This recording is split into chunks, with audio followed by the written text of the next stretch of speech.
The year is 2024, and the Say Report is recording their 400th episode. And Devin has realized he has to do this bit until we drop our North Time Capsule episode. How you doing? Welcome to the 400th episode of the Say Report. I'm your host, Devin Degger, and joining me, my host companion, the only person who I would do this show with, but that's because he's the only person who'll do the show with me. It's Sejan Sarowik. How you doing, Sejan? Doing well. I'm coming live from the basement. Devin coming from a prison of his own making, apparently. Ouch. Well, you know what? I just gotta rip the Band-Aid off real quick. I was going to play through the Shantae games again. I didn't do that for the 400th episode. I'm just going to be completely honest with you. And we'll talk about some why. Some things change, some things just stay the same. But we never announced it anywhere. It was only between us. But, you know, if just in case, I wanted you to be aware. But in 50 episodes, right, unfortunately, due to the nature of the fact that there are 52 weeks in a year, that means that our big round number episodes shift around. We can't have Voodoo on this episode. But in episode 350, I said, no, wouldn't it be great if they did like Oreo? And do you know what I'm holding in my hand, Sejan Sarowik, right now? Yeah, I know. Hey, the Oreo Coke, or are you holding the Coke flavored Oreos? Which one of the I have the Coke flavored Oreos duology did you get? I have the Coke flavored Oreos upstairs, and I bought this bottle of Oreo Coca-Cola Zero Sugar on Friday when friend and fan of the show, Hab Guy, sent me a photo being like, have you tried this yet? And I had to say no, but then I went to the Circle K and I was able to find a bottle, our Circle K as I like to call it. So we're kicking off the 400th episode with a live on-air taste test. So, yeah, here we go. Is it Coke Zero? Remind me. It is Coke Zero Sugar. Yeah. Yeah. They. That's the wild thing is the Coke Oreo flavor, as far as I can tell, is only available in the sugar-free version. Yeah, which to me is just like a wild choice. Well, if we put it with sugar, your teeth would literally disintegrate out of your mouth, turning into a slurry that you don't spit out and swallow, it will probably kill you. They pack up, put a hat on, and walk out the door, a la a bad cutaway joke in a Ren and Stimpy episode. Yes, that's a good point. All right, so I'm taking the inaugural sip. Oh, God. He's dead. We've lost him, everybody. That's for all the ASM fans out there. ASMR. Motherfucker, that is goddamn delicious. See, okay, so I have not tried the Coke yet, or the cookies. But we were having this discussion yesterday. We had some friends over for a kind of last possible cookout. We don't know which one will be the last one, right? So we're always we every treat each of them like they like might your be. Last. Yeah. So that's how you should just live life, people. No, but we were having this conversation as we were sitting around. Like, would you rather try the Oreo cookie or would you try the Coke Oreo? Like, which one would you want? And we were. I was very much of the opinion, and still am, that I can completely get on board with the weird Oreo cookie flavor that would be the Coke Oreo. I just cannot see what would be enticing about a Oreo flavored Coke, right? Look how much he's changed in 52 episodes, people. And then somebody very aptly pointed out, that like, chocolate Coke has been like a thing for as long as they've been putting flavors in Coke, right? There are diners all over this country that you can go to and get a chocolate Coke. That's actually not that big of a leap, right? Oh, and then the cream flavoring, they're adding a little bit more sugariness to their. Yeah. Well, and that's probably because they're like using the zero sugar, probably using like stevia or something, right? So that actually does track, right? Whereas like Oreo has gone fucking bonkers with the flavoring over the years. Like they're on par with well, honestly, they're kind of leading the track in that. I was gonna say like they're kind of on par with energy drinks in that regard, like the ways in which you can get like, oh, this one tastes like Sour Patch Kids, and then this one tastes like the deepest, darkest jungle berry that nobody has ever tasted before. We had to make up a new name for this berry. Yeah. But Oreo is losing their fucking mind and needs to be stopped when it comes to the flavors right now. I mean, I've had the cookies, I've had the soda. First of all, the soda is flavored with aspartame and sucralose. Don't love when both of them have to get involved is just a thing that I'm going to say. I thought the whole point of like the zero sugar offerings was the lack of aspartame. Replaced with sucralose, so that's not great. This is probably going to be the first. Maybe I'll have one other one because I'm hanging out with Claude and Reagan later on this month. And, you know, it might be fun to bring some zero sugar Oreo. Oh, Coca-Cola. I thought you were going to say that they definitely bought bottles and aren't going to finish them, so you'll be the one to do it. Oh, I mean, there's a intense possibility of that as well, my friend. But yeah, so I don't know if that's going to happen. This is probably the only one I'm going to do. But I have to say about the cookies, the worst part about the cookies is, now tell me if this is a unique experience for Devin Decker. I'm asking you this. Does Oreo cream kind of get everywhere in your mouth when you eat it? You know, it's one of those things where, like, if I eat the Oreo cookie just as, like, straight up, no, but I know what you mean because I am a twister, right? Like you know, people always talk about like, do you split the cookies or not? And to that point, I go too far. I become like 9-year-old me in that I will get a sleeve of Oreo cookies and untwist and untwist and untwist and untwist and peel off, and I'll start making double stuff. I'll start making triple stuff. I'll make quadruple stuff just because I'm like, if I'm getting a pack of Oreos, it is not an everyday occurrence in my life. It's a fucking party. I am celebrating that I have Oreos. And so I do know what you mean, but I think I kind of always associated that with my own overindulgence.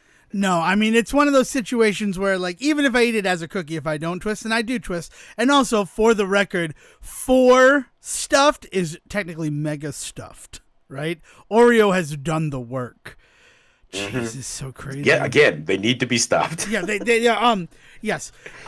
So the thing that makes it Coca-Cola flavored Oreo is that they put Pop Rock-esque candy in there. Not Pop Rocks, that's name brand word association, but yeah, but like not unique, by the way, to the Coke Oreos. I think there's been a couple of different ones I've had with that over the last. Yeah, they had like years. a firework one that did that, right? That was just the standard Oreo. The with Sour popping. Patch Kids one heavily featured Pop Rocks in the cream, and the Star Wars ones also had Pop Rocks in the cream.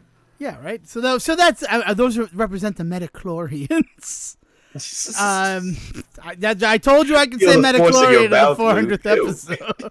Anywho, the worst part about it is that they're in the cream, and so the cream like gets stuck in all the nooks and crannies of your teeth, and then like your mouth is fizzling and popping the rest of the night if you don't go brush your teeth. I was going to say they do make toothbrushes. You could actually remedy that pretty easily. Right, but I had it and I'm like, oh, what the fuck was that? Like an hour later, and I'm like, oh, I still have a little bit of Oreo cream in my mouth, and I just like the fuse just burned down and popping candy went off in my mouth. And that is why I will prefer this liquid variety to the cookie variety. Though I mean the cookies, they're not bad. The price is wrong. Right? It's like $6 for a bag of crazy flavor Oreos, and that's like too much. It's why they do it, right? Yeah. This is their thing. Is they've figured out the Mountain Dew, the Kit Kat-esque nature of we're gonna flavor our thing and call it the special of the moment. Not even season, because there's like 3 or 4 of them that come out per season nowadays, and it's like we're gonna use that as an excuse to these to be the pricier ones. And then like you can go pick up a regular pack of Oreos if you want for like $3, but if you're willing to spend a $6, then you can taste the Pop Rocks in your mouth. And like, what kid is going to ask for the regular Oreos when there's Coke Oreos out on every stand right now, right? It's a good point. I also friggin' goddamn Coca-Cola getting in on this whole thing. Like we had the green apple Fanta from Beetlejuice, and now we got this, and like all I want is Voodoo. And I have the Voodoo 2004 cup. Like I hate that I already have the cup. I feel like it's my responsibility to talk about how I'm pretty sure Voodoo is out, brother. Like, it's on the shelves. It might only be in can cases right now, because I've noticed that that's what happens a lot with Mountain Dew, is that, at least out here, the flavors really start showing up first in cases, and then eventually you'll start to see, like, individual bottles and things like that. So I don't know if it's available individual bottle yet, but I did walk by a display at the local Kroger. You know, they're doing their big Halloween setup, trying to make sure that we know to buy our candy a month in advance. That's why Circle K has the Voodoo cups. So, like, it would make sense that Voodoo Grim would cast his pallor upon the Kroger and Kroger subsidiaries first. Yeah. But I haven't seen it I mean, like, the fact that I found the cup really made me think that I would be able to find the flavor, and I have not been able to. And that bums me out a little bit.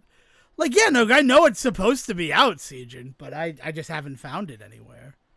Yeah, no, I mean, look, as somebody that still has not gotten his hands on a bottle of Dr. Pepper with what was it, coconut, that I'm like losing my freaking mind. By accounts by people who've tasted it, because the internet exists, it tastes like strawberries and cream. So my guess is cream savers, having never tasted it. Apparently, we realized how to make sodas taste creamy in 2024.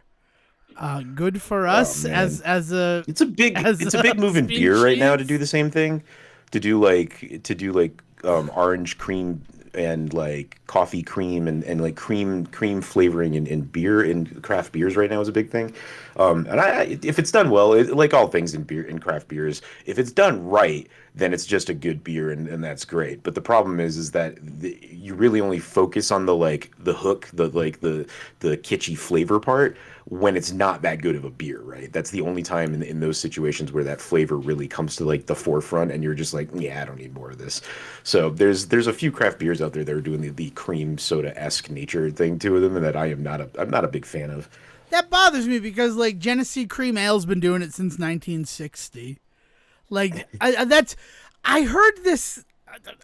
Okay, Generation Z, right? They don't have a name. They're just Gen Z, right? They don't have a kitschy little like title like boomers or millennials.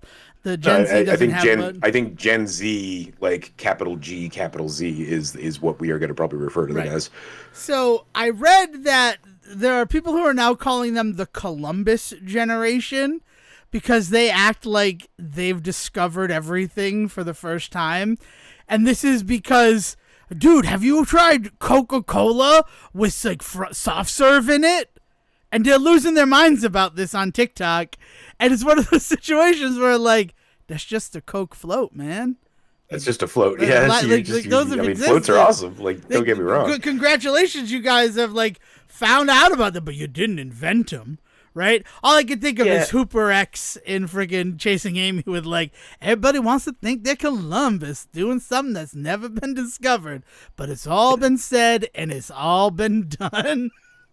Yeah. No, I mean, there's definitely an aspect to that. There's a couple of feelings that I have about that, because I have also heard that concept, is that like, we all acted like that. It's one of those things that I think that we are forgetting about when we were younger, when we came across a movie that we acted like nobody had seen before, or came across a food or a type of thing, that music, right? That we were just like, man, nobody's listening to this. Meanwhile, this is a person selling millions of millions of CDs in their career, and we're just like, oh my God, nobody listens to this. I'm the only one. And like, that's just an attitude that just like kids have at some point, right? Part of it is because they are discovering stuff for themselves for the first time, and maybe amongst their peer groups. And part of that is also just that like, we are selfish by nature as humans, right? Like, we don't consider the fact that maybe we should actually approach a thing and first say like, who else is doing this, as opposed to say, look what I just figured out. Right?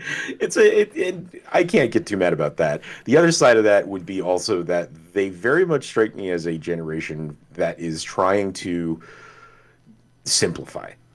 I think that's going to be one of the bigger defining things over their years. Like, we're going to find that they are really kind of going to be the generation that really just tried to like chill the fuck out, which is fair considering what has been going on with millennials and the ways in which we have kind of like exploded, in the ways in which we've gone in a million different directions with things. We've expanded so many different franchises and foods and flavors, right? Like, we have gone crazy with the idea of variety and trying things, and the idea that Gen Z wants to come in behind and shut the door a little bit on that is not too surprising, right? This kind of goes hand in hand with the idea that they're not drinking as much. They're not going out to restaurants as much. Some of this is financial related. Some of this is just culturally related. They're just not interested in it. Like, but I think the idea that like they simplify stuff. So like you get a lot of TikTok videos of recipes and concepts and things like that that aren't so much about like, hey, look at what we figured out how to do, but more of like we are archiving this so that we can all kind of get on board that this is the way that we are all going to do this for a while, right? Because like it's the same thing as me, the idea that they discovered the Coke float, right? That whole conversation ignores the fact that I think that the major part of those videos is just here's 30 seconds. You can put these two things together and have yourself a treat at home, right? This is a thing that you can do probably right now, depending on what you guys have in your kitchen, right? Which is like the same idea for all of those cooking TikTok videos. The big cucumber salad trend this year of just like, hey, yeah, slice up a cucumber, throw it into a mason jar, and then throw any other type of dressing you want on top of that. Straight up olive oil and vinegar if you want, if that's all that you want. And then shake it up. In 2 seconds, you have a cucumber salad. And it's not like, hey, we discovered the cucumber salad, something that people have been eating for literally millennia. As long as the cucumber has existed, people have figured out that this tastes pretty good on its own, nice and refreshing. Like, that's not the new thing that they're talking about. What they're doing is they're saying, hey, like, you can go out of your way to gussy this up and spend $10-15 on various ingredients, make your own dressing and all that sort of stuff. But you know what tastes just as fucking good at the end of the day is just dicing this shit up, throwing it in a mason jar, throwing a little ranch on top, and shaking it up. And it's just like it is this idea that it's not about the idea that they discovered the concept of the thing, but the idea that they're trying to solidify the simplicity of it. And I am fully on board for that. Like I want to give full credit to these guys that are doing these kinds of TikTok channels and shorts, YouTube shorts and stuff, where it's about them just trying to say, here's how you do this thing. It's something that people know how to do. It's something that we used to do in the past, but we've overcomplicated it in so many ways. The Sprite tea thing that got really big for a while, right? Putting shit in your soda to change the flavor of it is not a new concept.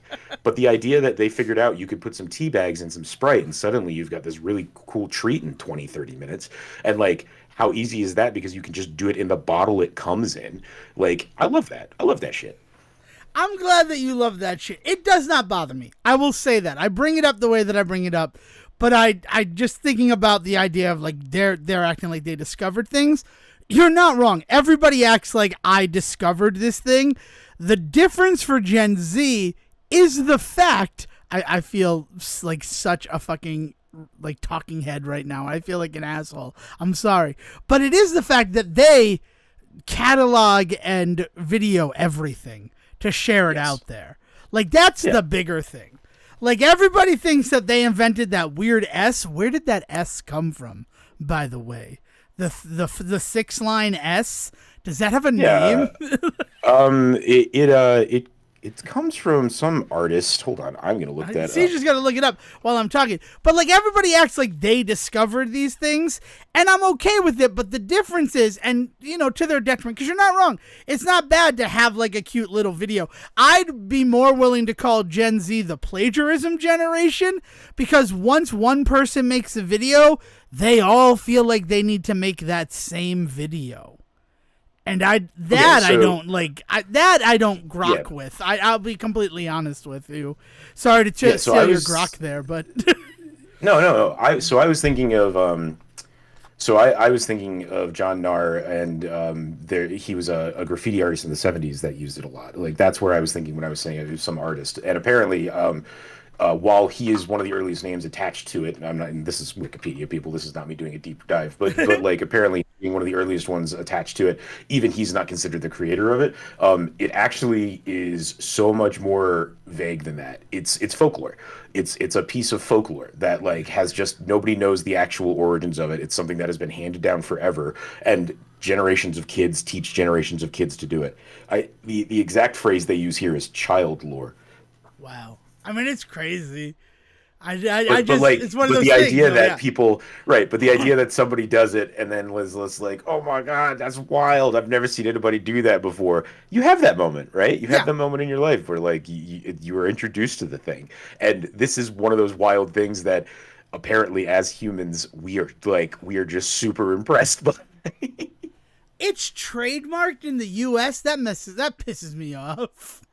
Is it trademarked? Yeah, who owns the trademark? Who owns that? Mark May. That's nuts. The symbol was trademarked in the United States in July 2020. But fuck you, the pandemic, trademarking a bunch of shit. The trademark owner says he does not wish to own the trademark for financial reasons, but rather to preserve it and to truly revel in its irreverence. It belongs in a museum. Thank you, Indiana Jones. The fifth Indiana Jones was on at the bar. Was that on Thursday night, and I was like really dealing with it. And then they put on the Red Sox game, and I'm like, I was enjoying Indiana Jones, but like, I appreciate that now the Red Sox game is on. I thought you were going to say that the fifth Indiana Jones, it was about him like saving this like. No, the fifth Indiana Jones is the dial of destiny. Is where he gets Archimedes' dial and he travels through time. Spoilers for a movie that no one who listens to this show is ever going to see. Excuse me. Man. Yes. Well, I was ready to come in today and talk about the significance 400, and talk about how really important it is that we made it to this. Because, do you know much about the concept of 400 as like a cultural concept? I know the movie The 400 Blows, but I haven't seen it. No, I don't. What is the cultural significance? I have to be honest before I let you have the floor with this. In preparation for this episode, I have done 3 things. Number 1 is listen to episode 300, all 5 hours and 11 minutes of it. Number 2 is listen to episode 350, which is significantly shorter. And number 3 is play Yars Rising, also from WayForward. So I felt like I would get away with like, I know I didn't do my Shantae homework, but I did something adjacent. Again, Shantae homework that you gave yourself. Right, but I still feel bad. Like, you're the only one person who knew about it. But yeah, it's like one of those situations. But like, this week became the week of 100 game releases. I was not expecting any of these games to come out, and then suddenly there were new game dropped every week, maybe to fill the void from Concord being sucked away from the universe. Nature does abhor a vacuum, after all. Could it have been much of a vacuum if it wasn't really, if space was never made for it in the first place? There's a point there. I mean, the thing is, even with Concord being delisted and everything that's happened for it, you can't deny the 8 years of space. Concord was developed the length that the Say Report has been going on. Think about that. And we're still here, right? I'm proud of us for that. But also the fact that, like, the dedication that went into that game for those 8 years, we're now finding out what was lost in the wake of that development.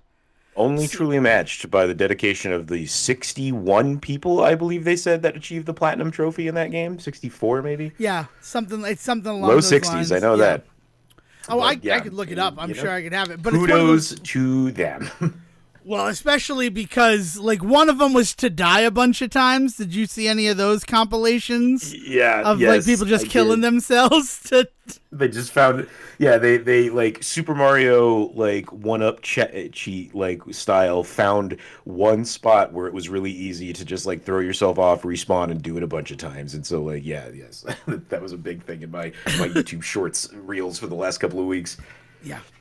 But no, so it's like, so as much as you say that, you know, did space ever exist, we're finding out about games that were canceled, sequels that were canceled, because we're dedicating the resources that this would have gotten to Concord, which is going to change. That's the real loss to talk about, right? I think that one of the big things about Concord being delisted and everybody kind of being like, what's Concord?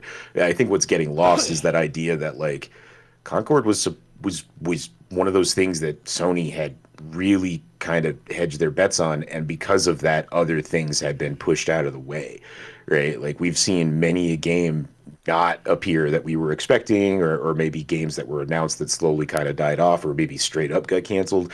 Like there's so much that we don't know about behind the scenes about what was going on with studio movements and things like that, all to try and get this game to work.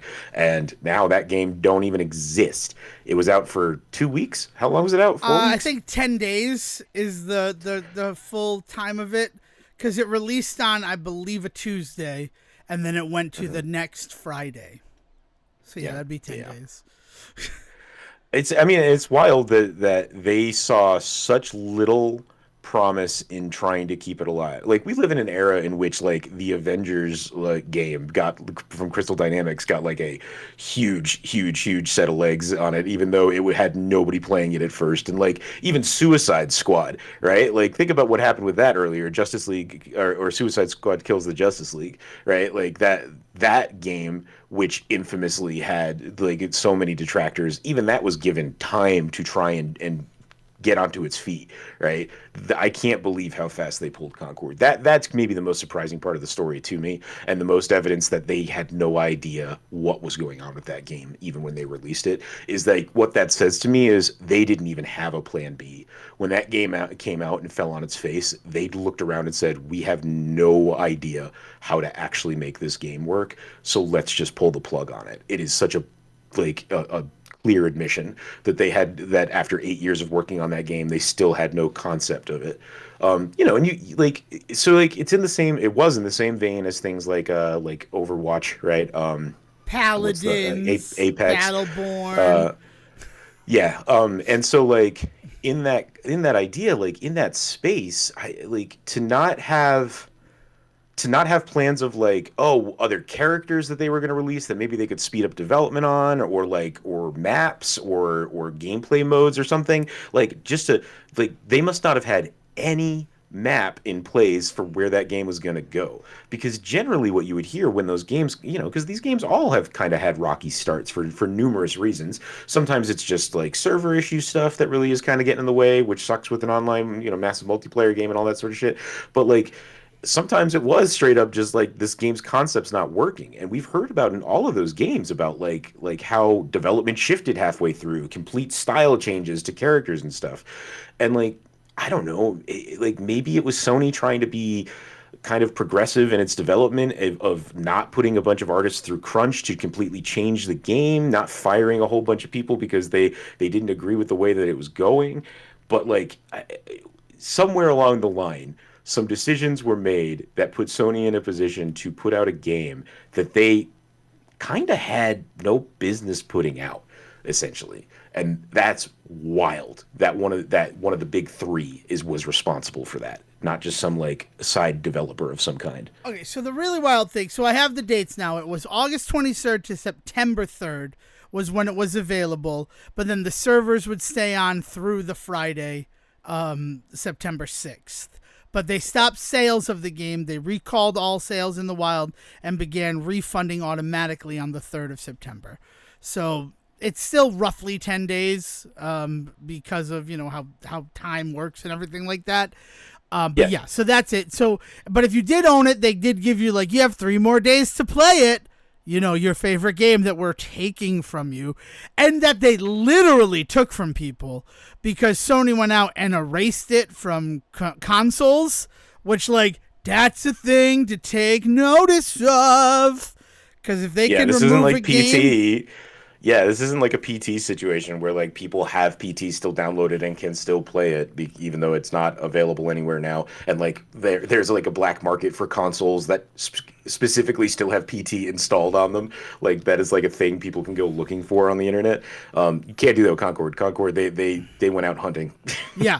And that's scary. That is scary that they can do it. And honestly, it feels like they're trying to circumvent a black market of Concord consoles, a la the PT consoles that you just mentioned for PS4. Mm-hmm. But that is the scariest thing about this, is that if you had Concord installed on your system this past week, Sony came and said, no, you don't.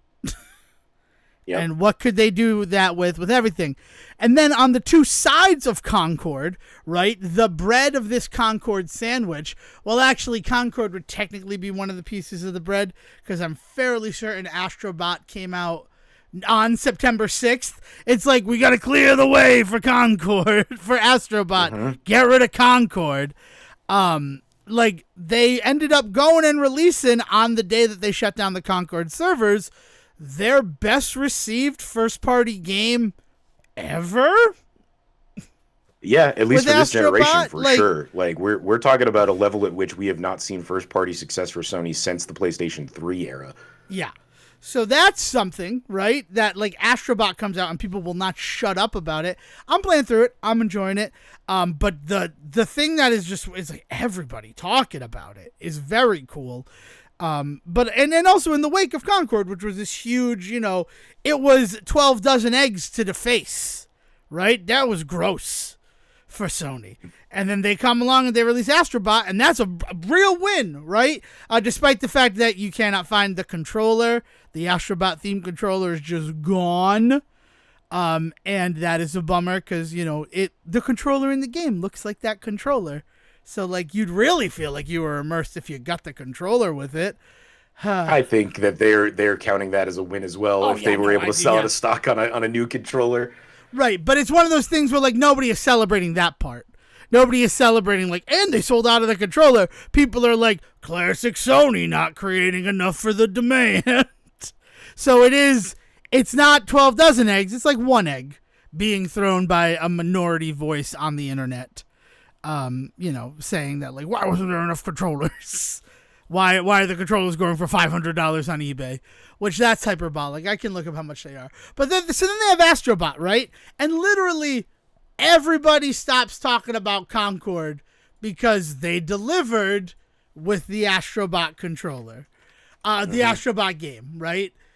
And then this past, was it Thursday that they announced it? Or was it Tuesday? One of these days, they come out and they announce the PlayStation 5 Pro. And that was a mistake. It was the 10th, so it was Tuesday. That was a big mistake on their part.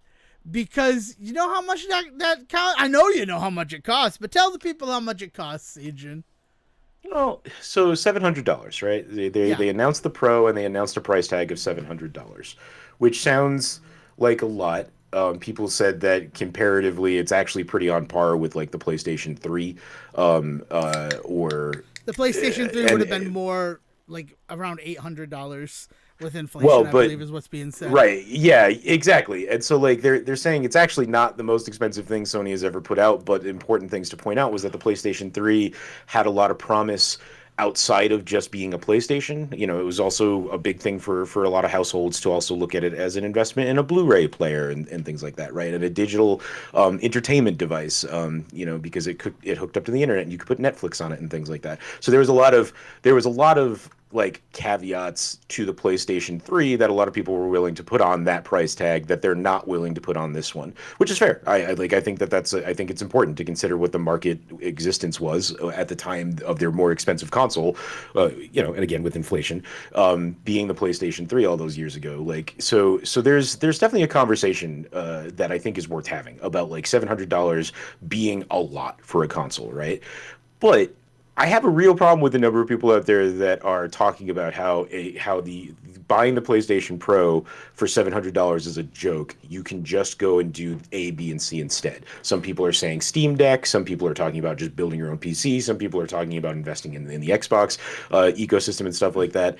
But the problem that I have with those comparisons in a lot of ways is, first of all, on the PC level, in order to actually try and build a PC that would meet the specs of the PlayStation and exceed the specs of the PlayStation, you are going to very quickly approach that $700, if not beyond. And then, like, consider that you will then, part of the whole reason you build a PC is the upgradability, be spending more money in the future on it, right? Whereas we've talked about this before with the idea of a console, it's very one and done, right? You may be able to do stuff with storage and stuff like that, but beyond that, you buy the console and then that's it. You don't have to worry about going out and getting a graphics card 2 years from now because games are going to start coming out that won't play on your system without a graphics card that meets that sort of shit.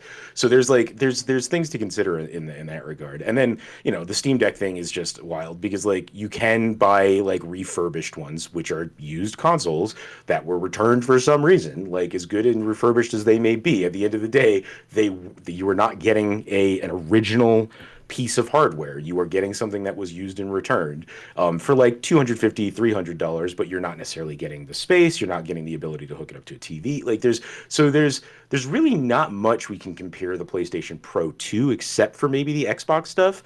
And Xbox has completely kind of like stepped away from talking about console. Like, has anybody been talking about what the next Xbox is going to be yet? It's like they're not even wanting to play that game right now. No, I mean Xbox is in trouble anyway. They've bought all these companies, and honestly, I have not touched my PlayStation. Here's what I need you to do after this episode releases, right? It's going to release tomorrow. Everybody's going to hear it. Remind me to cancel my Game Pass Ultimate. I have not touched an Xbox in a year. So, like, why am I paying for this thing? They get $20 from me every month, and I'm not using it. People, remind me when you hear this to cancel my Xbox Game Pass. I'm being completely honest about this because I'm saying it right now, and because I'm saying it in the show, I'm going to forget about it. But, like... Yeah, so this is the forgetting times. Yeah, like, the stuff that we put into the episodes, they're purged from our minds. It's kind of cool. But it's one of those situations where, like, I know I need to do it because I don't play my Xbox anymore. And we have 3 Xbox Series X in the house. One of them, a la what you were just talking about bringing in, like, an entertainment system to the home. That's what my parents did when they're like, we're done with the Amazon Fire Stick. And, like, it's a lot of machine to do it, but it also allows my parents to watch DVDs and Blu-rays, which they have a pretty extensive collection of. Like, It made the most sense to replace their Fire Stick was to get them an Xbox. Yeah, to see it not just as a game system, but an entertainment system, right? Which was always kind of the idea when we got into that generation, when we moved into, like, the Xbox One and the PlayStation 3 and stuff. Well, not even Xbox One. That was Xbox 360. Xbox 360, really, because that came with the HD DVD, right? Gen 7, baby. Gen 7. It's crazy to think that there's only been 9 generations of video game consoles and that we're currently living in Gen 9. Like, it's just insane when you talk about and we have talked about for also the last couple of generations, is this the last one, right? Because at this point, you'll just have a machine that they can just, like, pipe stuff into. You don't even have to worry, right? But I don't know. The PlayStation Pro is an interesting kind of caveat to that idea, right? Is it going to be different enough that it could have justified a PlayStation 8 logo on it? No, or whatever. Well, whatever PlayStation 6. 6, yeah. But like, it wouldn't. They could do the Microsoft thing and skip numbers. They're allowed to do that. But, like, this idea that no, so right, so it's not going to be that, but they do want to sell a better of this thing, and they do want to make sure that the market is, like, able to differentiate between the two, because unlike Xbox, who was more than willing to put 3 consoles out on the same day and not really put much effort into educating the public on what the difference was between the 3 of them, right? Like, there was so much market confusion when the Xboxes all came out that, like, I remember on this very show we had to have long conversations so that I could understand what was happening with the 3 different versions. And, like, PlayStation doesn't want to get in that, so they have upped the power of this thing. They have put it out. They have given it the name that they've given it, and they put a price tag on it that they need to put on it in order to justify the making of it. And, like, people don't have to buy it, but, like, the ways that people are acting like PlayStation shouldn't have made this move yet. No, now is the time for a PlayStation Pro. We have been talking about a PlayStation 5 Pro for a while, right? And so, like, this was the time to put it out. And if this is what it's going to cost right now with the way things are, then that's what it is. I don't know many people that are interested in buying it yet. But to be fair, part of that is because PlayStation didn't really have something that was like a killer app. Now with Astrobot out, I don't know. Like, is Astrobot a killer app enough?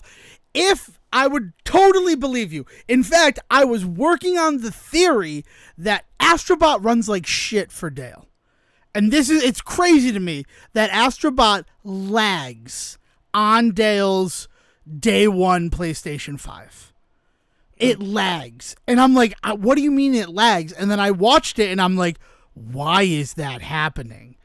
And then my question was, are they doing some Apple voodoo, right? And making it so that, like, this game, what would be considered their killer app right now, is working like garbage on the PS5 standard. Or, being a PlayStation game, was it being created in an environment where the developers were probably working on devices, dev boxes, that were maybe more akin to the PlayStation Pro, possibly, that is now coming out. So those are the questions that I had in my head. But then, even with it as this killer, and it by all accounts, Astrobot is the first killer app for the PlayStation 5, right? If we look at PlayStation 5 exclusive games, like Ratchet and Clank, maybe, is the only other one. What was the one that came out and went nowhere when it first? Oh no, I'm thinking of Xbox, the one with the Nazi pedophile in it, right? Oh, the Medium. The Medium, wasn't that PlayStation? No, that was Xbox. No, that was Xbox. Yeah. Let me see. PS5 exclusive games. Yeah, but the fact that like we can't just like drop names of the, right here, right now is to your point, right? Like this idea that they have not really been able to this entire cycle really kind of find that success, and then for it to be on a game that is so late in the life cycle of this that we're talking about what could have been a PlayStation 6 but is instead of 5 Pro, and the PlayStation 5 is now starting to kind of show its cracks in that it can't play this game perfectly. Yeah, but I don't know if it's true. I mean, I'm not having that issue, but again, I am on the PS5 Slim, which is supposed to not have any like big differences under the hood, other than the fact that like the stuff that it was manufactured with, it's stuff that's been established, as opposed to like almost experimental microchips at the time for the PS5 release. How many? What year's difference between the two? Did you get them in the same year at the same time or something? No. Like... I got my PS5 Slim at the beginning of this year for Tekken 8. Because I'm like, I just want to have a Tekken 8 box that I can take with me if we're going to play Tekken 8 places. Like a nice light system makes sense to me. And I got the one without the disc drive because like I have a disc drive system. That's another thing with the PS5 Pro is that there's no available with disc drive model. It's always going to be an $80 supplemental purchase. Yeah. And they weirdly lock to the systems in a way that like how Windows locks to the hard drive, that if you update the hard drive, then like the Windows will be like, yeah, no, you don't have a license for this hard drive. What are you trying to do? Yeah, right. So, and I think you can call, but still it's one of those like, I don't have a PS disc drive yet. I wanted to get one eventually down the line. But then like I had to buy a car and I had a bunch of other stuff happen to me this year. So like it's been put on hold. But then one of the things when I was like experimenting and looking for that stuff, like to find out that like, yeah, once it's registered to a system, you can't just pop it off and pop it on another system. And it's like, well, why would they do that? And I know the reason is money, but also like it just feels anti-consumer. Mm-hmm. Yeah. Yeah. I mean, like it's, I don't know. PlayStation is just like kind of trying to keep the boat afloat right now until the next big wave happens in the console market. And now is not the time for that wave. Like, I just don't think it's going to come from anybody just yet. The Switch 2 is going to be an interesting move, but we've talked in the past about how Nintendo is kind of weirdly out of sync with the other guys when it comes to some of this sort of stuff. Maybe this will be them getting back in sync. Maybe by the time we actually hear about a Switch 2, we'll actually be looking at a PlayStation 6 and an Xbox, whatever they want to call the next one. Yeah, I mean, the Switch 2 and its constant delays, like there was a time where it really felt like it was going to be out for this holiday season. Yeah, we thought we were going to be, we thought here in September of 2024, we'd be talking about the Switch 2 coming out for Christmas this year. I don't think that can happen this year now, right? Like there's no way they could announce a Switch 2 tomorrow and hope that like they can get the ball rolling properly for Christmas. Could they? Maybe. No, I don't think there's any way they can do it. And they've also said it's not coming out this year. I mean, granted, they're allowed to be cagey if they want to, but why would you say it's not coming out this year and then be like, surprise? Like, well, what does that, what do you gain from that? But then even more important to the fact that like, no, the Switch is going to keep going is that later this month on the 26th of September, you have a new Zelda game coming out that is a Switch game. Then in October, you have Super Mario Party Jamboree coming out on the 17th. In November, you have Mario and Luigi Brothership coming out. Like, they have a Nintendo first-party game coming out for the Nintendo Switch. And now, I don't think that, the Nintendo Switch 2, whatever it ends up being called, is not going to have backwards compatibility. But, like, it just seems very strange if they're going to release a new system this year that they would have so many killer franchises releasing new games on this system. Yeah. Yeah. And then you have Donkey Kong Country Returns, and I know that that's like, people are weird about that one, but that comes out in January. The only one, I don't think there's one in December that is a straight up Nintendo, like, first party release. But, you know, you have all those other games that people can ask for Christmas and stuff. Like, you're going to have a pretty solid by the time Christmas. we get to that point, though, people are looking for Black Friday deals to get the Switch and buy all of those games you just were talking about. Yeah, like, exactly. That's really the big thing. So, I just don't think that they would want to muddy the waters by releasing a new system. I also think that they were smart in the fact, like, when they released the last one in March. I think about Nintendo system releases in my lifetime that I was a part of. Which, like, that's a very strange thing to say. But, like, I would go, kind of the Nintendo DS Lite is the first one where I remember, like, the day it came out, I went into a Circuit City, ask your parents, kids, and I just bought one. Like, I'm like, I would like the Nintendo DS Lite, please. And there was no fanfare about it at all. I, like, just walked into the store on release day, at, like, 1 p.m, and just bought it. The thing that someone I didn't see for years who worked at, like, the Bed Bath & Beyond or Bath & Body Works, like, in the same plaza where the Circuit City was, they saw me across the store, ran at full speed, and jumped into my arms. And that's when I learned I can just catch a whole human being. I don't know if I could do it now, but I could back when I was 19 years old. And that was the more like, as opposed to, and I bought a Nintendo DS Lite that day. But then, like, the Wii, right? When the Wii came out, I worked that production of Footloose, and I had the money, and we just went and bought it. Like, and there was a line, but, you know, like, we got there, we stood in line, and we bought the system. And then finding a copy of the Legend of Zelda game that came out that same day. Whatever. Wii U was a Sunday that it released, and it was cold. It was like a September, maybe October, when that came out. And like that, but like, I think they should stick with these March releases for it. I think Switch 2 should come out in March. I think that, like, that's the quickest way to strike gold again, or oil, or have lightning hit the same space. Is, like, release it around the same time as the first system is, like, celebrating an anniversary. So, like, you have those weird 9-year nostalgia buyers. Like, it's crazy that the Switch has lasted as long as it has. We can admit that. Like, it is.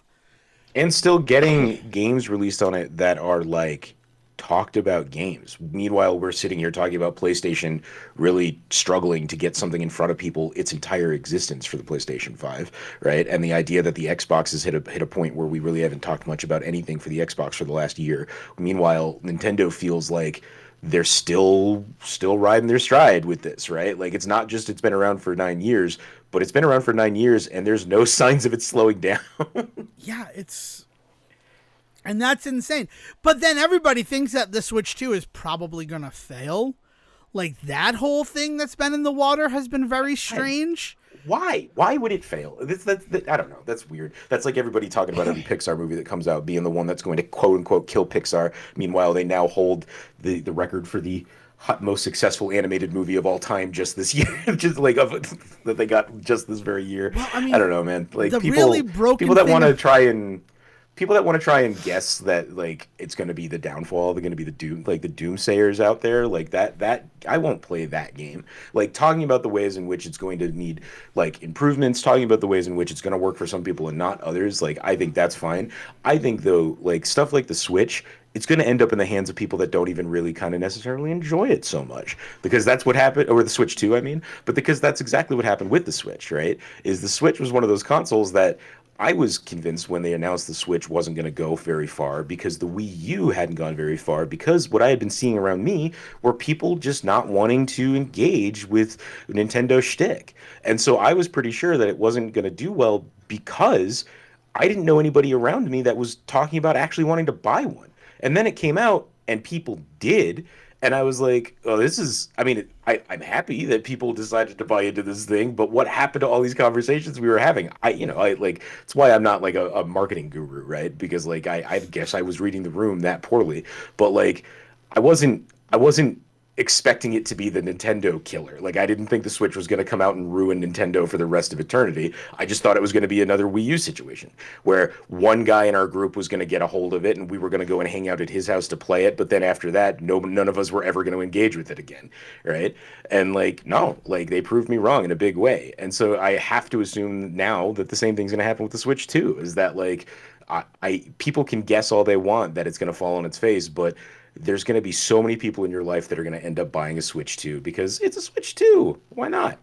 I mean, the craziest thing about the Switch 2 doomsayers is this idea that, like, after the NES, the Super Nintendo failed. And it's like, bitch, what alternate reality are you looking at where the Super Nintendo wasn't a success? Yeah. And then, like, oh, we all praised when the N64 came along and brought us back from the doldrums of the SNES. And then those same people then are like, and the GameCube, oh, that was a failure. And it's like, it released a game that is still played to this day in tournament settings. How could you ever consider the GameCube a failure? By the metric GameCube of... Well, it's one of those weird. It is one of those weird kind of businessy conversations where, like, looking at the actual buy numbers, right? Looking at the number, the money actually made. By all accounts, the GameCube is definitely one of the worst selling Nintendo consoles, right? That is where that conversation starts. First of all, that's like winning bronze at the Olympics, and everybody being like, "Yeah, but you didn't win gold." It's like, fuck that noise, right? Yeah, bitch, you didn't win a medal. Right. So like there's definitely a little bit of that kind of like bias in that conversation about the GameCube quote unquote failing. The other side of that is also just that while the GameCube at the time may not have leapt to success in its early moments, this is something that we talk about when we talk about film all the time, right? Is you have to look back on the history of that console now and look at the ways in which the GameCube was not a failure. The ways in which the GameCube kept Nintendo in everybody's memory, gave people those moments that they love with Nintendo. As far as the cultural side of what the GameCube did for video games and for Nintendo specifically, the GameCube is a very successful console, but that's not the way that we measure success in these regards, right? What people are looking at in that is, yeah, for the time in which the GameCube was the Nintendo console, it just didn't do as well as the N64 had done before it, or what the Wii would then go on to do after it, which is like, of course it didn't do as well as the Wii. The Wii was history making in what it did, and the N64. Yeah, I mean, that's a fair comparison to make. But again, that's when we start talking about these little minute details of like, they still sold a fuck ton of those consoles, and people everywhere still talk about their love for that console and their memories of carrying it by its little silly ass handle on the back to their friend's house so that they could play like the Zelda Four Swords Adventure and shit like that, and like all these little things that Wind Waker you could only really do on the GameCube. At the radio station. I brought my little GameCube, holding it by its little handle, and we all played Wind Waker at the radio station. And that was a blast. That was like everybody did it. And then it was like, oh, we have stuff that we have to do. And it's like, yeah, but let's keep playing Zelda. Like, you want to talk about like a day that just like no work got done was the day that Wind Waker came out. And it is like, yeah, but yes, the problem is the fly in the ointment is the Nintendo Wii. And it's 101 million units sold. So you look at that. It's a blessing and a curse situation, right? Yeah, what's that? It's a blessing and a curse, right? Yeah. Like on the one hand, like Nintendo will be able to run in perpetuity for a long time off of the success of that system. On the other hand, everybody's going to look at the way that that's sold and say, well, if your next one doesn't sell as well as that, you have failed. And it's just like, no, actually.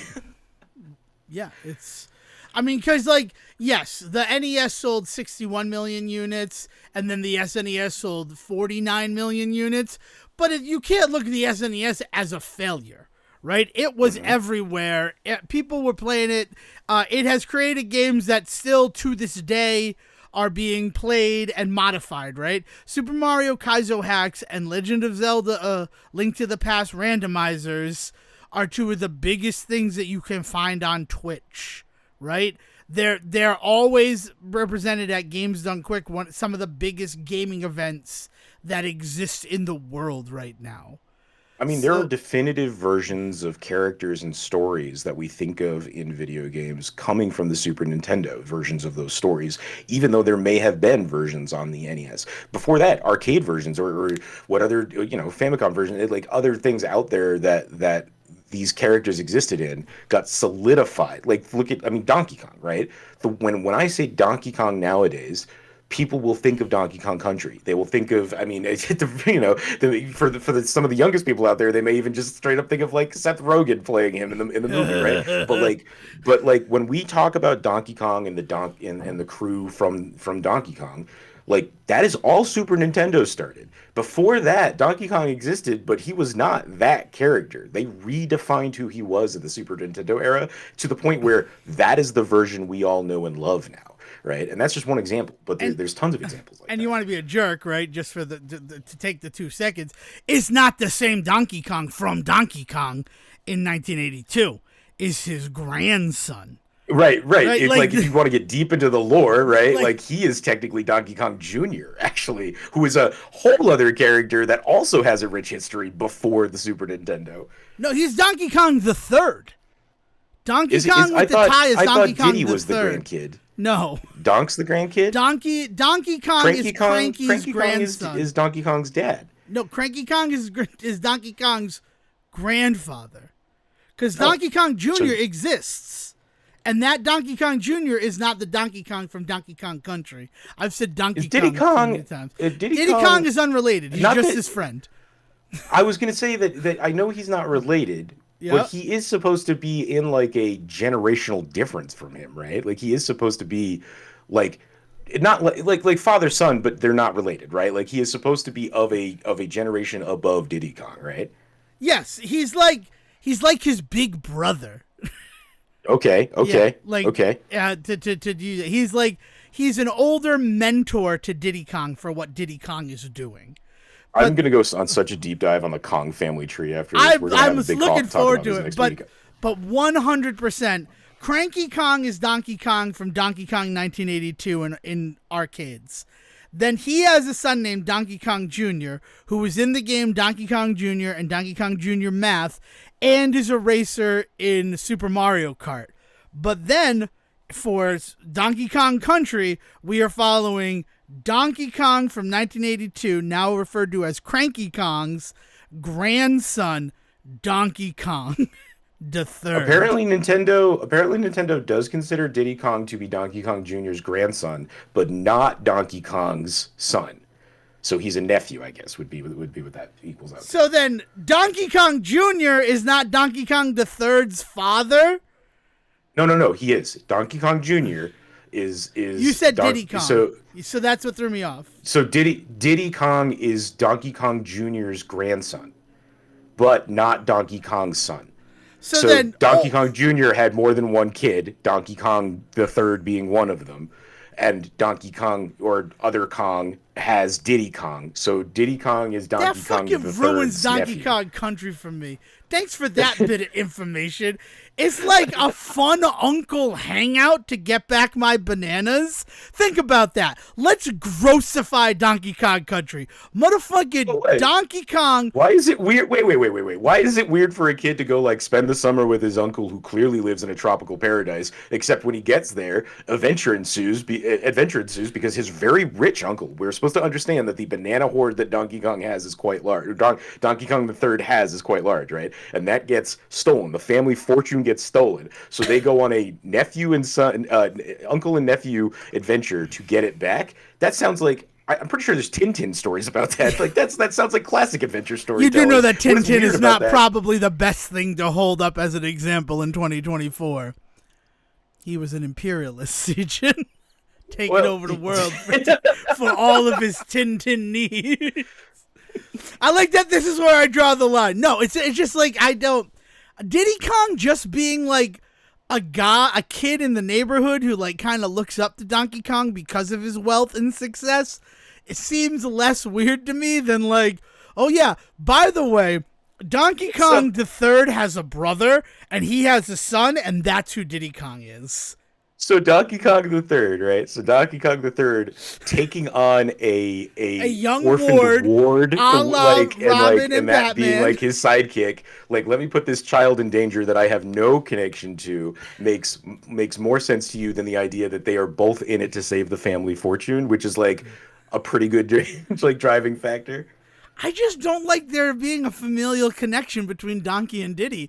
I don't know why that bothers me as much, but it really does. I want to make this clear. This is like Nintendo trying to define the Zelda timeline, which apparently they recently have talked about how Breath of the Wild and Tears of the Kingdom are just not part of anymore, which is a wild concept. The Nintendo apparently has tried to talk about how they don't feel that they actually fit into the timeline. We're not even going to get into that today, but like the ways in which they play around with these concepts, or rather don't care about these concepts of these stories, like really is key to remember here. So like, if at some point it was mentioned that Diddy Kong was Cranky Kong's great grandson, or I guess would be what it would be in the end, right? Like, if that is all it took was that being said once, probably on like the fucking animated show, I don't know if we could actually also sit here and like base entire theories on this, but like, it's an interesting concept that apparently at some point it was introduced that he is actually Donkey Kong's nephew. That bothers the crap out of me. I don't know why, but like, it really does. Like, I don't know. You know why it fucking bothers me? .com.org. Donkey Kong and Cranky Kong are apes. They do not have tails. Diddy is a monkey. He has a tail. Right. Like, they are different species. Like that. Like, now we can get into it. Well, technically, Dixie is Tiny's older brother, right? Tiny's older sister. And that one doesn't bother me. That one I'm completely fine with, because both of them are apes as well. And they both have hair. She's a chimp. Who's a chimp? She's got a tail. Who has a tail? Dixie does. Dixie does not have a tail. Dixie has Dixie her Kong hair. Doesn't have a tail? Dixie Kong does not have a tail. She has long hair. No I know tail. She has long hair. So she could be a chimpanzee. Well. Chimpanzees don't have tails. Monkeys have tails. Chimpanzees don't have tails. But that so really, the only monkey in the entire entire thing with a tail is right. No, she doesn't have a tail, which is why in Donkey Kong Country 2 she hangs by her hair and he hangs by his tail. Yeah. Right. Yep. Yes. And she whips her hair and he whips his tail. Yes. Okay. Now I'm seeing it in my mind's eye. in my mind's eye. Yeah, Diddy really is. Diddy must be like an adopted, like brought into the family. Like, yeah, no, and he has to be at that point. And see, this is where I can get into the actual conversation. You want to talk about the actual biology of? I'm sorry. But now do you mean this is where you can get into the Kong-versation? Oh, okay. And now I'm off again. Now I'm done. And now he's done. Sorry. No, but yeah, it is. That's like. I mean, we have not even touched on the entire history of the rules, right? Like K. Rool and all of them, like, and what's going on with with everybody on that side of the story. Well, I mean, every K. Rool is just the guy cosplaying as a different character. Like, that's King K. Rool is Captain K. Aaron Rool Rulenstein and Captain. Yeah, they're all him. It's just that, like, today I'm going to be a king. I'm going to be a pirate today. I'll be a great scientist. Isn't one of them a ghost at some point? That's a pretty solid cosplay. What? Isn't one of them a ghost at some point in one of the stories? No. He's in the Donkey Kong Country series, which will go from Donkey Kong Country through to 64. I'm not counting Return to DKC because Kremlins are not the bad guys in either of those games. It's the tiki masks in Return, and then it's the people from the Ice Islands in Tropical Freeze. So Kremlin stopped being a threat after DK64, which makes sense. You collected 201 friggin' bananas, and you extinction level evented all of the Kremlings. Thanks to Funky Kong and some sort of banana-themed nuclear device. But yeah, no, because he is He's King K. Rool, right? Where he's like, I'm going to be an Arthurian king. Then he's Captain K. Rool.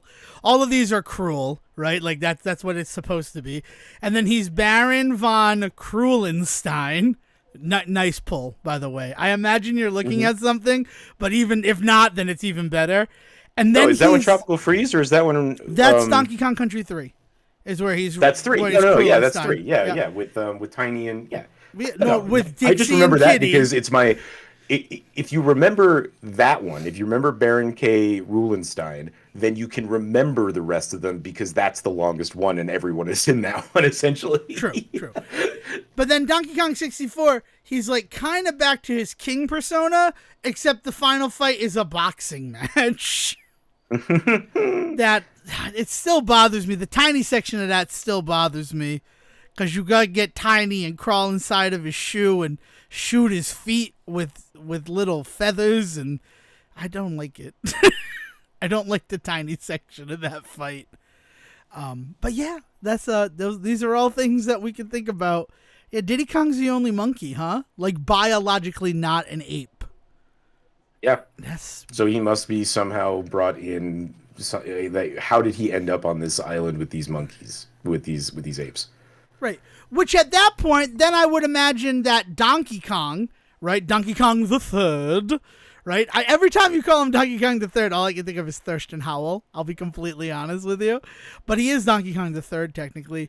What if he adopted Diddy, and then that would make him Cranky's? But you say that he is Donkey Kong Jr.'s grandson?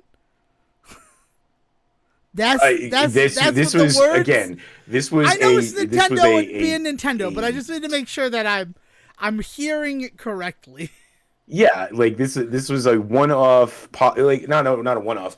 It is mentioned that he is that once somewhere along the timeline, and people have just kind of run with that in the ways in which they talk about the Kong family. But like, as you have pointed out, that doesn't have to be the truth for so many reasons. Like, the fact it probably isn't. Also, in Donkey Kong 64, right, the redheaded stepchild of the entire series, Cranky Kong refers to Donkey Kong as his son, which messes up the whole thing. Man. Like, what were we talking about? I don't know. I'm still trying to figure out if there was a ghost version of K. Rool, because I seem to remember there being a ghost version that like you have to fight and he turns invisible and you have to like try and get around, like you can tell where he is by like wisps of smoke, but I don't know. That's making up an entire boss battle in my head. It's Captain K. Rool in Donkey Kong Country 2, Diddy's Conquest. He goes invisible as both boss fights. Okay, so he does have the ability to like disappear and travel around. That doesn't make him a ghost, Seijin. Okay, all right. But that explains why you could. Okay, I can understand how I got to conclusion that he was a ghost pirate. Is Kitty Pryde a ghost? Is Kitty Pryde a ghost? She becomes a ghost. She does die. That's a good point. I know. Congratulations for getting me on a comic book technicality. I'm trying to think of the Nova. Is that her name? In Mira Nova. Is Mira Nova a ghost? Is Buzz that Lightyear of Kong? Star Command. No, I've gone. I've left the jungle and I've gone to space, as all good franchises eventually do. Not with the best results, right? Josie and the Pussycats went to space. What was that about? I mean, I know what it's about. It's explained in the theme song. They were playing a show at NASA, and like Alex, the female Alex, accidentally launched them into space because she was like mad that what's his name? Double name there. What the hell is his name? Well, so did she do it accidentally, or did she do it on purpose and then immediately regret it? Those are two different things. Well, she was like, I'm upset that Alan Allen doesn't like me. And she like slammed her hands down and it hit the launch button. So I don't know, right? There's just not enough Josie Pussycats in outer space for us to truly, deeply, madly explore this.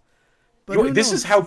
is how people have tried to piece together the Donkey Kong lore, by the way. This is just a tidbit about something that we have just established that we understand to be true, and here is the only real evidence of this. Cranky Kong mentions in the instruction booklet for the game Donkey Kong 64 that K. Rool has given up on silly disguises. This proves to be true as he has not gone incognito since Baron K. Rulenstein. So essentially establishing in that moment that yes, it has always been King K. Rool, just in costume. I mean, it always felt that way, right? Like, what motivation would Captain K. Rool have to kidnap Donkey Kong and take him to Krematoa, other than because he's upset that he beat him in the first game? Well, I thought he was upset he beat his like brother or like son or something. Like I thought again, it was like familial, right? Where the problem comes from is that Donkey Kong Country television show where there was King K. Rool and there was the captain character. That's two separate characters. That's two separate characters, yeah. I don't even know what's happening anymore. I don't know how. He's Donkey Kong's nephew and his little buddy, and Dixie Kong's boyfriend in the games Donkey Kong Country and Donkey Kong Country 2. Oh my God! I don't know. I'm getting into some. So maybe that's how he ends up there, right? Maybe we just don't see Dixie Kong in that first game, but the reason he's even there is he's hanging out with his girlfriend, and then decides he's going to help the family out when they all get robbed because he wants to prove himself in order to fit in with the rest of the Kongs. Donkey Kong's nephew, Donkey Kong 64, castless on Rareware, I guess refers to him as it. This is an archive.org site. Like, this is... Yeah, right. Like, that's what I mean. Is like one little piece somewhere along the line. I mean, we're getting really deep into the best of it. Here's what, like, I love when we talk about this with movies on IMDb, when you get into, like, the nitty-gritty trivia, and at some point you're like, this isn't even, like, trivial knowledge. This is just fan fiction at this point. One of my favorite little pieces here on the fan wiki for K. Rool is... King K. Rool appears to command his Kremlin crew out of fear and shows them little respect. This is in contrast to Bowser, who commands the Koopa troops, in which he occasionally has shown them some respect, and his minions follow him out of admiration. So, like... That's not a piece of trivia about this character. That's not even necessarily true. There's plenty of instances where Bowser is super shitty to his crew, and there's also a few instances where you hear King K. Rool actually be interested in his guys as well. That is such cherry picking of moments in various moments of these games to try and establish that. See, King K. Rool is different from Bowser because he's mean to his troops and doesn't actually care about them. Bowser, on the other hand, clearly loves his people. I don't know if that's necessarily true all the time. I mean, I would rather work for Bowser than for King K. Rool.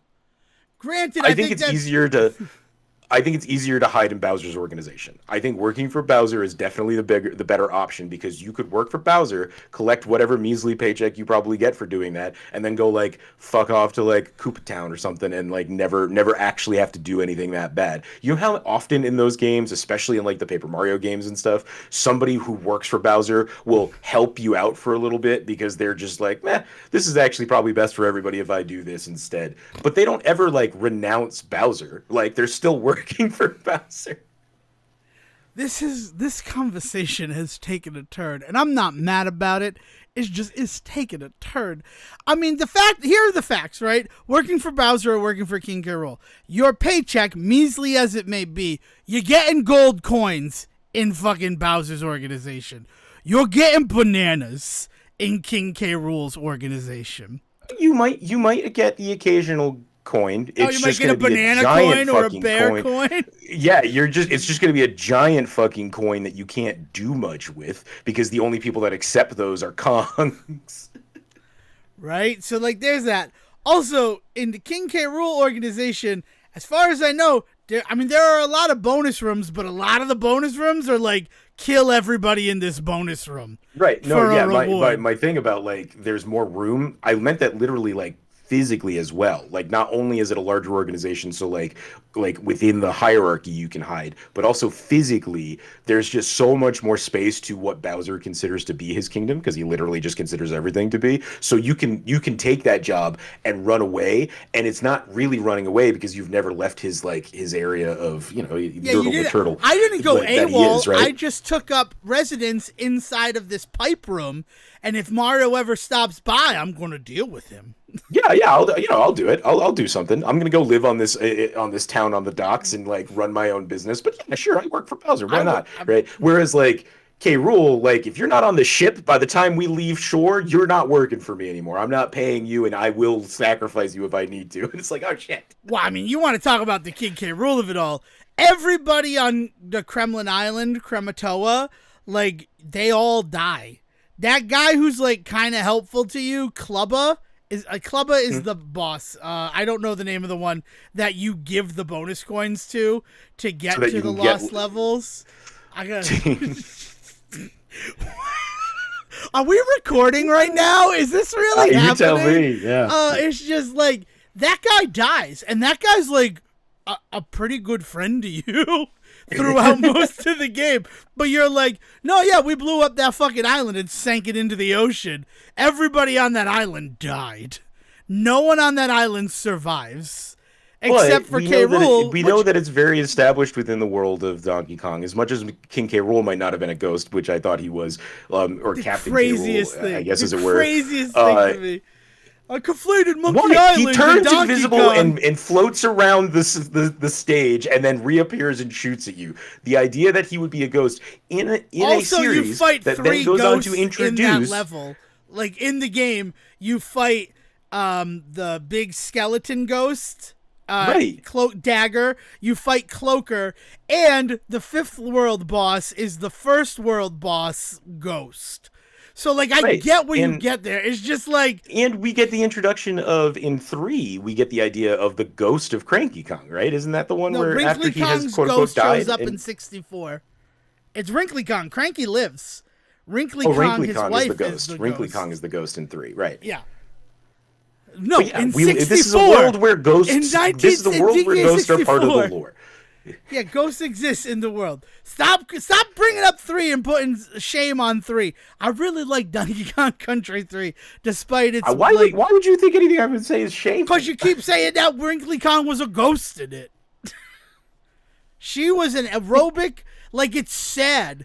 Like, in the first one, she's like a school... In the first introduction of Wrinkly Kong, in Donkey Kong Country 2, she's a school marm, and, like, she reads, and she looks hyper frail. And then in Donkey Kong Country 3, she's, like, active in a little tracksuit, and sometimes you go to her cave, and she's doing aerobics.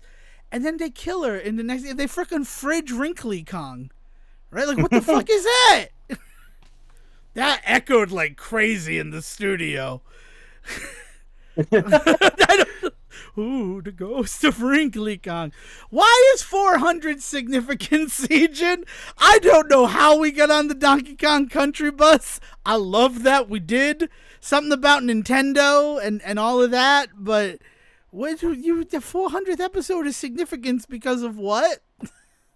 Oh, the number 400 specifically, I was talking about the significance of that. Yeah, no, so I wanted to see if there was anything interesting to bring, to talk about the idea of hitting 400, right? And we've done the bit before where we talk about other shows that didn't make it to 400 or have passed 400, but like there's nothing that really kind of in that realm, like 400 is not too significant in that way, but there is significance to the number 400 in that there is like a concept of like the social elite, kind of like the idea of the 1%, right? It used to be like way back in the day that it was like the concept of the 400. Like I think it was actually like literally like a printed list that used to get put out. So like the idea, the social concept of the idea of the 400 being like these are the 400 most important people keeping our country running right now with their, whether it's between their financial success or their business acumen or whatever, which are two different things because there were a lot of people back in the day that had a lot of money but weren't really doing anything with it,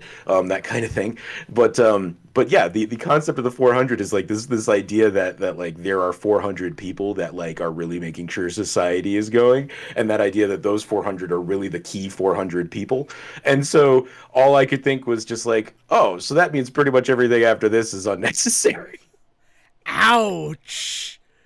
You say that. I feel like we're finally getting into like a good stride. Like it's been 400 episodes and like now we can finally get to the real Say Report. Where we stop being nice and start being real.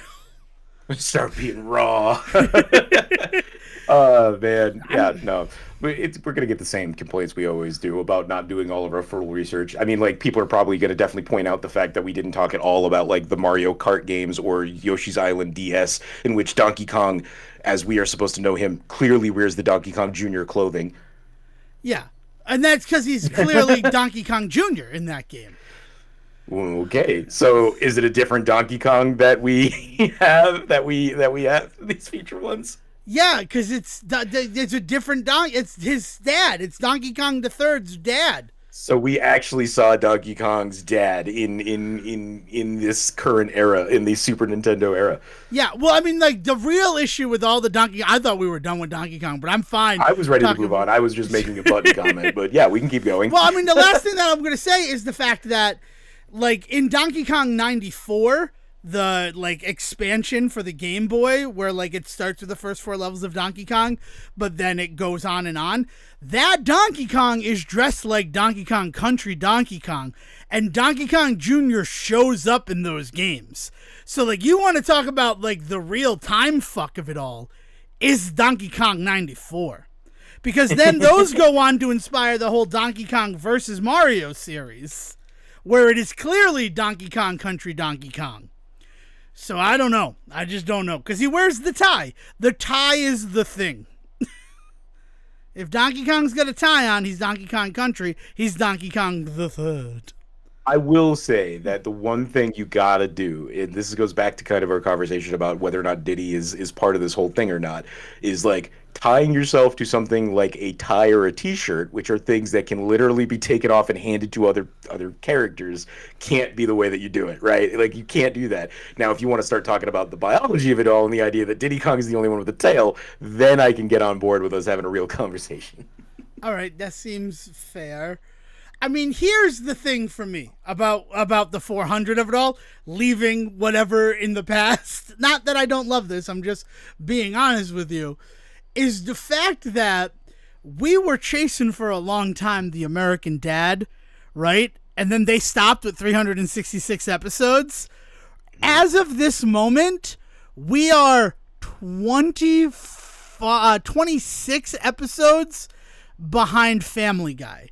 And even then, that doesn't, like, really count, because, like, 425 and 426 are specials that are scheduled for later this year, October 14th and December 2024, respectively.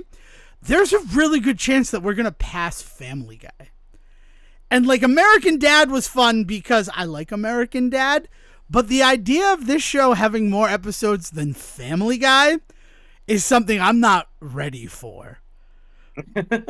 Like, I just have to be honest. I mean, Family Guy's a show that I watched in 8th grade, Sejan.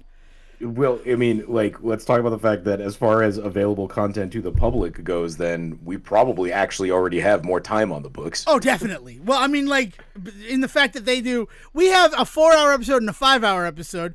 We just recorded our 67th very special episode. But I mean of the show proper.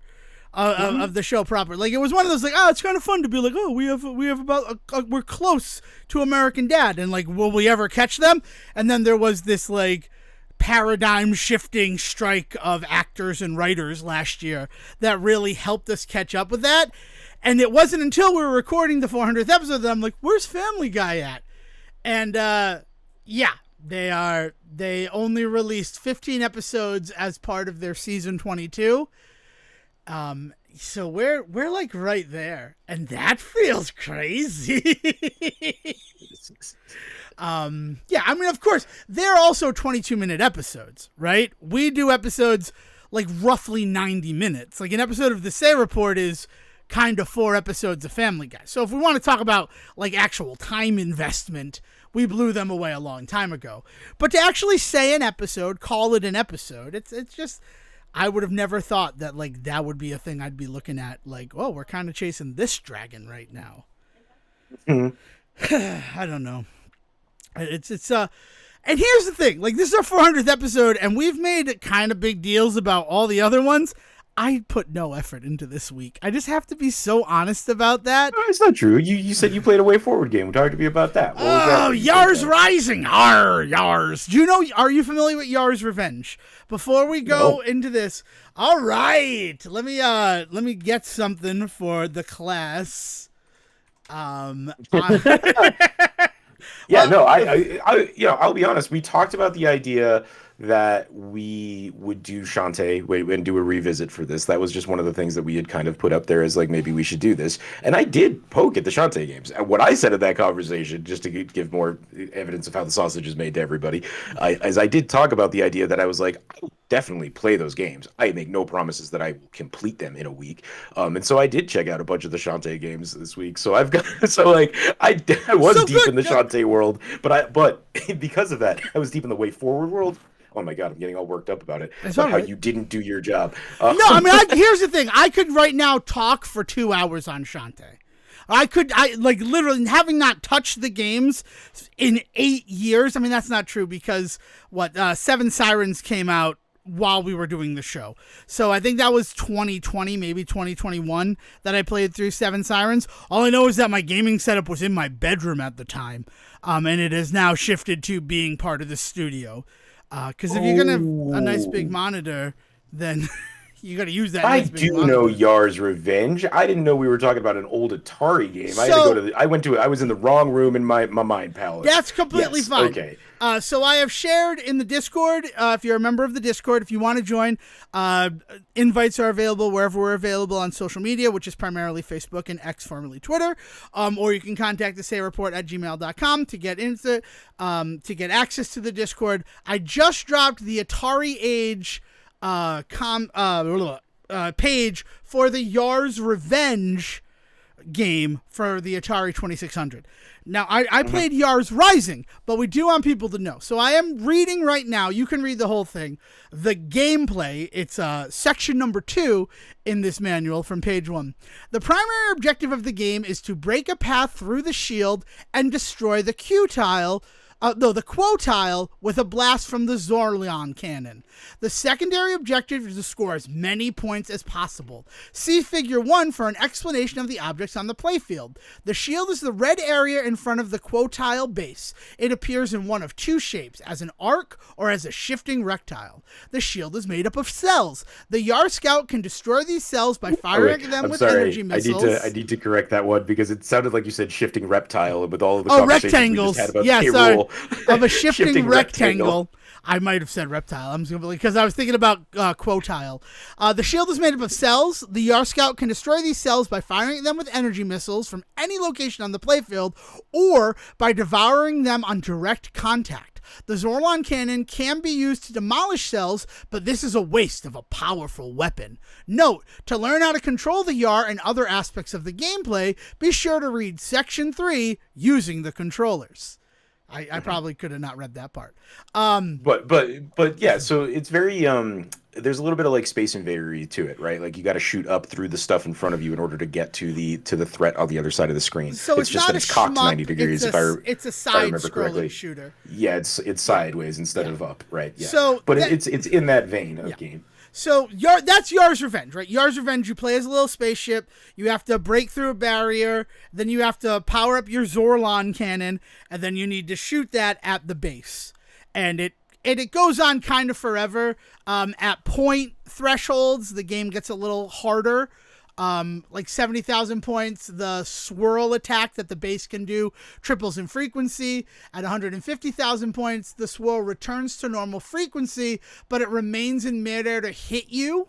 Like it'll fire and then just stay there. And then at 230,000 points, the swirl again triples in frequency and sometimes fires instantly. And the shield around it turns pink. Those are things to know. Like Atari games are weird like that. What Yars Rising is a 2024 Metroidvania where you play a hacker named Emmy Kimura, but her hacker handle is Yar. And she works at the Quotile company as just like a coder. And she's hired by a group of hackers. It's kind of like Hackers the video game, just a little bit, to infiltrate her organization and find out what they're hiding. And that's like a cool thing. But then, in order to do any of the hacking, you have to play Yar's Revenge. Or later on, as the game goes on, spoilers for Yar's Rising, variations on other popular Atari 2600 games. Like, eventually you have to play Centipede. Pong is like the final hack is a game of Pong against Philip Ong, the main antagonist of the game. Nice. Yeah. So it's a Metroidvania, and you go through, and by hacking certain systems, you can augment yourself to get like the double jump. There's no double jump. There's a fly, because it's also like Yars. They sort of resemble like dragonflies in a way. Like, they got the 4 wings and that in later representations of it. So the game is a really fun Metroidvania, right? WayForward has worked on some really good Metroidvanias. I will always talk about The Mummy Demastered and how great that game is, especially in terms of the fact that when you die, you go in as another member of Russell Crowe's secret organization. Praetorian, I believe it is. Right. And when you find the body of the player you were playing as before to get back all your stuff, but also there's a pretty good chance that the mummy has resurrected them as a zombie who now fights for her.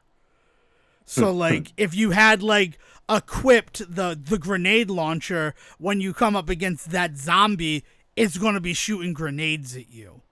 Like, it's a really interesting way to play on the whole. You have to find the deceased body of the last time through this labyrinth. Yeah, right. You have to get to the same place to collect your gear, which is pretty common in a lot of those games. But to then, on top of that, like, add that element is really rad. I love that. Yeah.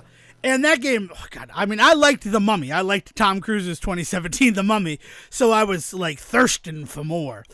Especially anything Dark Universe really kind of worked for me. The issue with Yars, I've played 2 new WayForward games in 2024. One was Contra Operation Galuga, which kind of took over my life for a little bit in February. And now Yars Rising. And Yars Rising has the WayForward problem. Sejin, if I say the term WayForward problem, what do you think I'm referring to? What do you think I think the biggest problem with WayForward's games are? Cheesecake. What? Cheesecake? Cheesecake. No. I mean, that's... Oh, we got to talk about Lollipop Chainsaw Repop, too. Just, like, reminding myself that happened this week as well. As somebody that immersed himself in the Shantae of it all, like, the big thing that I had with that I was running into was that, right? That element of it, of like, okay, I don't know why I have to punch this boss in the boobs, but all right, let's get past this so that we can get to the fun gameplay aspect of it. You know, so like that is one of the big glaring things for me with WayForward games right now. But I'm assuming you're referring to some stuff as far as like endings go and the ways in which they can't really stick them. There's that one too. I mean, I would consider the Shantae cheesecake stuff, specifically a Matt Bozen issue with his style of game design. Yeah, sure. But I mean, he's a big driving force behind WayForward, so obviously it would bring forward. In terms of endings, again, spoilers for Yars Rising just there, it does turn out to all be a dream based on the photo that's happening during the credits. And so like that kind of, she was just playing Atari at her desk and whatever. And I'm like, okay, that's okay. Like here's the thing about Yars Rising. I didn't watch any of the cutscenes, because I was playing it in a scenario where I probably shouldn't have been playing video games at the time. So I just wanted to do the gameplay stuff. And I'm like, when I come back and play this game again, and I was going to buy it on PS5 in order to get the platinum. I don't know if I'm going to do that like right away. I'm probably going to wait for a sale. $30 is expensive, despite the fact that like to 100% the game, it was 8 hours, right? I definitely think I got value for that $30, but the game And the WayForward problem, as I'm now going to define it, is not optimized at all. And in something like River City Girls 2, specifically River City Girls 2, where this like was something that I really noticed as a problem with WayForward games, in a side-scrolling beat-em-up, when you go to the next room, there being a loading screen, that's not hyper-intrusive, right? Because the game is built to be these little locked arenas, so like they had to load in that whole arena that I just fought in, and now they're loading in the next arena, right? It's actually kind of a nice breather, but between like the fighting and the exploration, that there's a little bit of a load between each thing. In a Metroidvania, when you are loading between screens and the whole game is about exploration and getting through fast, like, and going back, yeah, like retreading ground and having to go back and forth, yeah. Like, it does not exist. It doesn't even, it's 2024. Take the fucking Symphony of the Night methodology of putting me into a hallway where you're loading the game. Like hide it, mask it. Do the triple anus bullshit of like, oh, you gotta squeeze through a small area while we load the next big area. Right? Like, it dropping to a loading screen every time you transition rooms is so intrusive in a Metroidvania. And then thinking about, like, that was as much as, like, in a fighting game, while you're doing the fighting, right? River City Girls 2 is a great game until it decides it needs a whole other game on top of it, right? Like, you going through and collecting the 3 emblems so that you can re-enter River City High School and then having a boss fight on the roof, that feels really good. But then it's like, now you have to go all over River Cities and find the people I've taken hostage and save them before the bombs I've strapped to them go off. And like, that part of the game is a fucking slog because you're supposed to go as fast as possible so that these people don't die. But every friggin' screen transition, there's a loading screen. It's not a problem when I'm like walking through and have to fight groups of people in each area. But when it gets to like... It pulls the rug out from under the whole like concept of there's a time limit, right? Like, let's put a ticking clock on this, but let's freeze that clock every 10 seconds. It's like, no. Yeah. Thank God they do freeze the clock though, right? They could have been like the crazy people where like the clock is still moving while it's loading. But then like this game, I fully expected something like Yars Rising because of that whole cheesecake aspect. So you're not wrong. It's certainly something that is connected to the WayForward experience for some people. I expected that there would be a complete the game under like 3 hours sort of aspect. And as the game kept going and kept getting bigger and bigger, I'm like, there's no way that this is a trophy. And even then, like with all the loading, you could never ask people to be like, complete this game in a certain amount of time. Because there's just too much that is left to chance with the loading. And like, I'm not playing on a PS5 Pro, right? First of all, they're not out until November. I am playing on, I have this beautiful little machine. I'm actually going to get the specs for it if you want to vamp for a little second about talk Shantae for a bit. Just randomly, just like talk. I mean, you want to talk about like optimization, right? And like what's going on there. Like the ways that the Shantae games get around that is a lot of what you're talking about with like loading like smaller arena style sections, right? Especially a lot of the later games. But there is a lot of like retread that you need to do in those games. It's very much part of those games that like, hey, you got this new ability to like turn into a monkey. Go back to that area where you saw that jewel that you couldn't quite reach, and now suddenly you can climb up the tree to reach it. And now, oh, we can get into this new area. But those areas are all very tight, compact, well-built experiences, right? So like the Shantae games, I don't really know if I ran into too much of that where like I felt like, oh, this game is arbitrarily like dragging for me because of technical limits, because of the loading stuff, or because of story stuff just getting too far out of hand. Like it all pretty, the packages are all pretty tight, right? I'll be curious to see what happens when they do that release of the Lost Shantae game that comes out.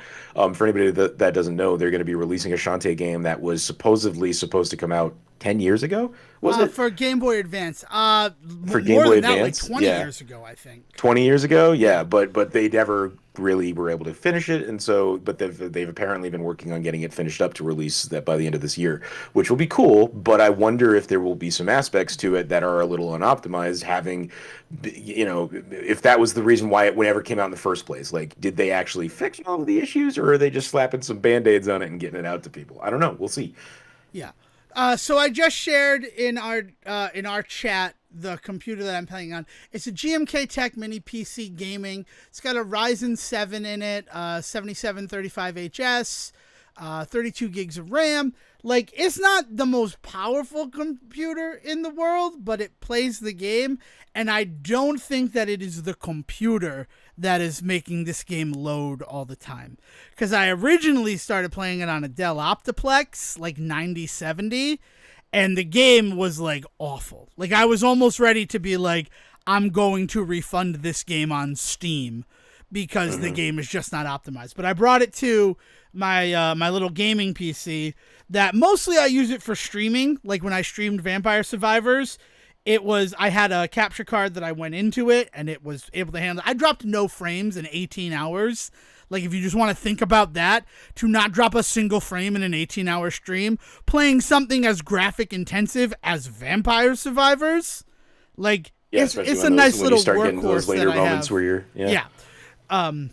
So I do love this thing, and that's what I played it on. But I cannot believe that this is the reason that the game was plagued with loading, right? The PC version of the game should not, loading should be the easiest thing to mitigate in that situation, because you don't have, the stock console constraints that you have to live within. And I will eventually be getting Yours Rising on PS5. Dale wants to play it. She doesn't have access to Steam in any way, shape, or form right now. So it's going to be one of those scenarios where I do get it on PS5. And I'm currently working through getting all the Steam achievements. I'm missing 2 terminals for the achievement called Hack the Planet. Hack the Planet! Nice Hackers reference. And I've gone through every map tile and could not find it. So I don't know what I'm going to do to find these 2 missing terminals. But that's one of the last things that I need to do to get all achievements for the game. Sure hope it's not broken. No, it's not. I am still in the WayForward Discord, and somebody said I'm missing these 2, and they're like, I found them, but they were in large rooms, and they were not required to make progress in those rooms. And I'm like, yeah, no, that sounds like... It's weird that I have 100% clear file on this game, but I haven't done 100% of the stuff in the game. Right? Always weird. So I don't know, but that loading of it all just it really brings the joy of exploring to a halt. And then I think about in a game that came out almost 30 years ago, right? A game that ended up coming to define the genre. There are moments where you go through a small hallway and it's so that they can deload the area you were and load the new area you're about to enter. And it doesn't feel, because it's just oh, okay, I'm in I know it says CD. I know that they're telling me that this is a loading hallway, but it's not one of these situations where I'm moving slowly through it because it has to load more things. The game just feels like it's going on. And let's be honest, if you're Dracula, right? So you got that thing where you got to count if stuff drops. That's my favorite Dracula lore, or even vampire lore, is the fact that pips, right? they gotta count pips and shit. Yeah, if you drop a bunch of stuff on the floor, they will have to count. That's how you escape from vampires. Forget about garlic and all those other things. You drop a bunch of jelly beans on the floor, and that's going to give you some time as they count and recount those jelly beans. That's where the count comes from in Sesame Street, is that old lore. Awesome. But yeah, so he would be the type of person who would probably not connect everything. I feel like Dracula is meticulous and would be we need to put hallways between my outdoor garden and my library. Can we put hallways between them? I don't want the water getting into the library. Oh man. I mean, I'm freaking Vlad Tepes. I have the money. We can afford this. So, like, would you recommend Yars Rising to people, or do you feel like it's kind of like Well, that's an grinding your interesting gears? question because I was going to ask you about a game that is currently on special. Yars Rising is good if you like old Atari games. I mean, here's the thing that like it's like they tapped into Devon Dreams. I've always dreamed that like hacking was more like playing a video game. So them making the hack sections old video games is cool. Like that whole Well, thing really yeah. works for me. So it feels like a lot of it is supposed to be kind of a love letter to old Atari. Does it feel like that, or is that just like is this just kind of set dressing that feels like they don't really go that deep, or does it feel like this experience is one that really kind of shows like a nostalgia for that era? It definitely feels nostalgic for that era. But again, so like, but I think that's where like your mileage will vary with it. Like, I have a friend who's very good at Yars Revenge, and so I'm like, yeah, I know you like Yars Revenge. You might want to check out. I think there's a demo out today of Yars Rising. What I would say is that if the demo is available, and that is hotly contested, whether or not the game is available in demo form. And that makes sense. Once it releases, why have a demo, right? You want people to spend money. And you know, sight unseen spent money. They had 3 months to play the demo, right? Now you got to put up or shut up. What I would say about Yars Rising is that in its current state, wait for a sale. It's not worth $30.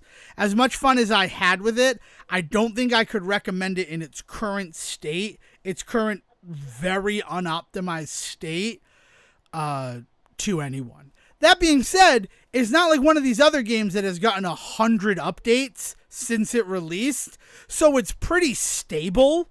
It's just not optimized. And it's not unfinished like how River City Girls 2 released. Like River City Girls 2 released without cutscenes in certain places. And then they're like, download this update to finally see the cutscene after the fight with Provy. And it's like, what the fuck? Delay the game. Delay it. Like, I know you guys arbitrarily really wanted to get it out in 2022, but if the game is not finished, don't release the game unfinished. Right? And like, and that's a whole, like, well, you could go back and listen to me talk about that, because I even played an even more unfinished version of the game because Japan was like, we said this was the release date and you didn't give us enough time to announce a delay. We're releasing it on this date. And I dabbled with, you know, international accounts to be able to download that and play it early. And that game was even more unfinished than the unfinished version that eventually released in America like 14 days later. And like I went back to it one time. I played it with Claude, and there was a version that turned it into an arcade game. Instead of like having to walk everywhere, it just made the transition to the next room where stuff happens. And even then, like once you get through the high school and it's like, hey, guess what? There's a whole other game now. It's just like, yeah, this sucks. Like if the game were more fun, I'd be excited about the fact of more game. But when it's like, hey, you have more game to play, it's like, yay, I just wanted to be done with this.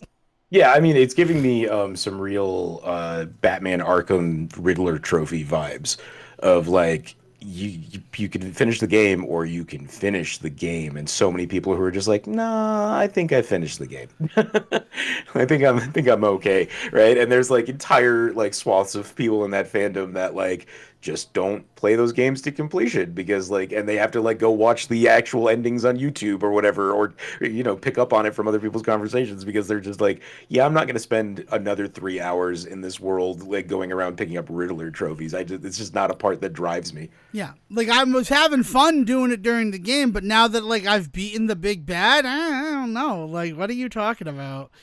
I don't know. It's and then it feels like this is what I've been exploring in 2024 is this fact that like all games now seem to have that issue because even single player games, they want you to keep playing them and playing them.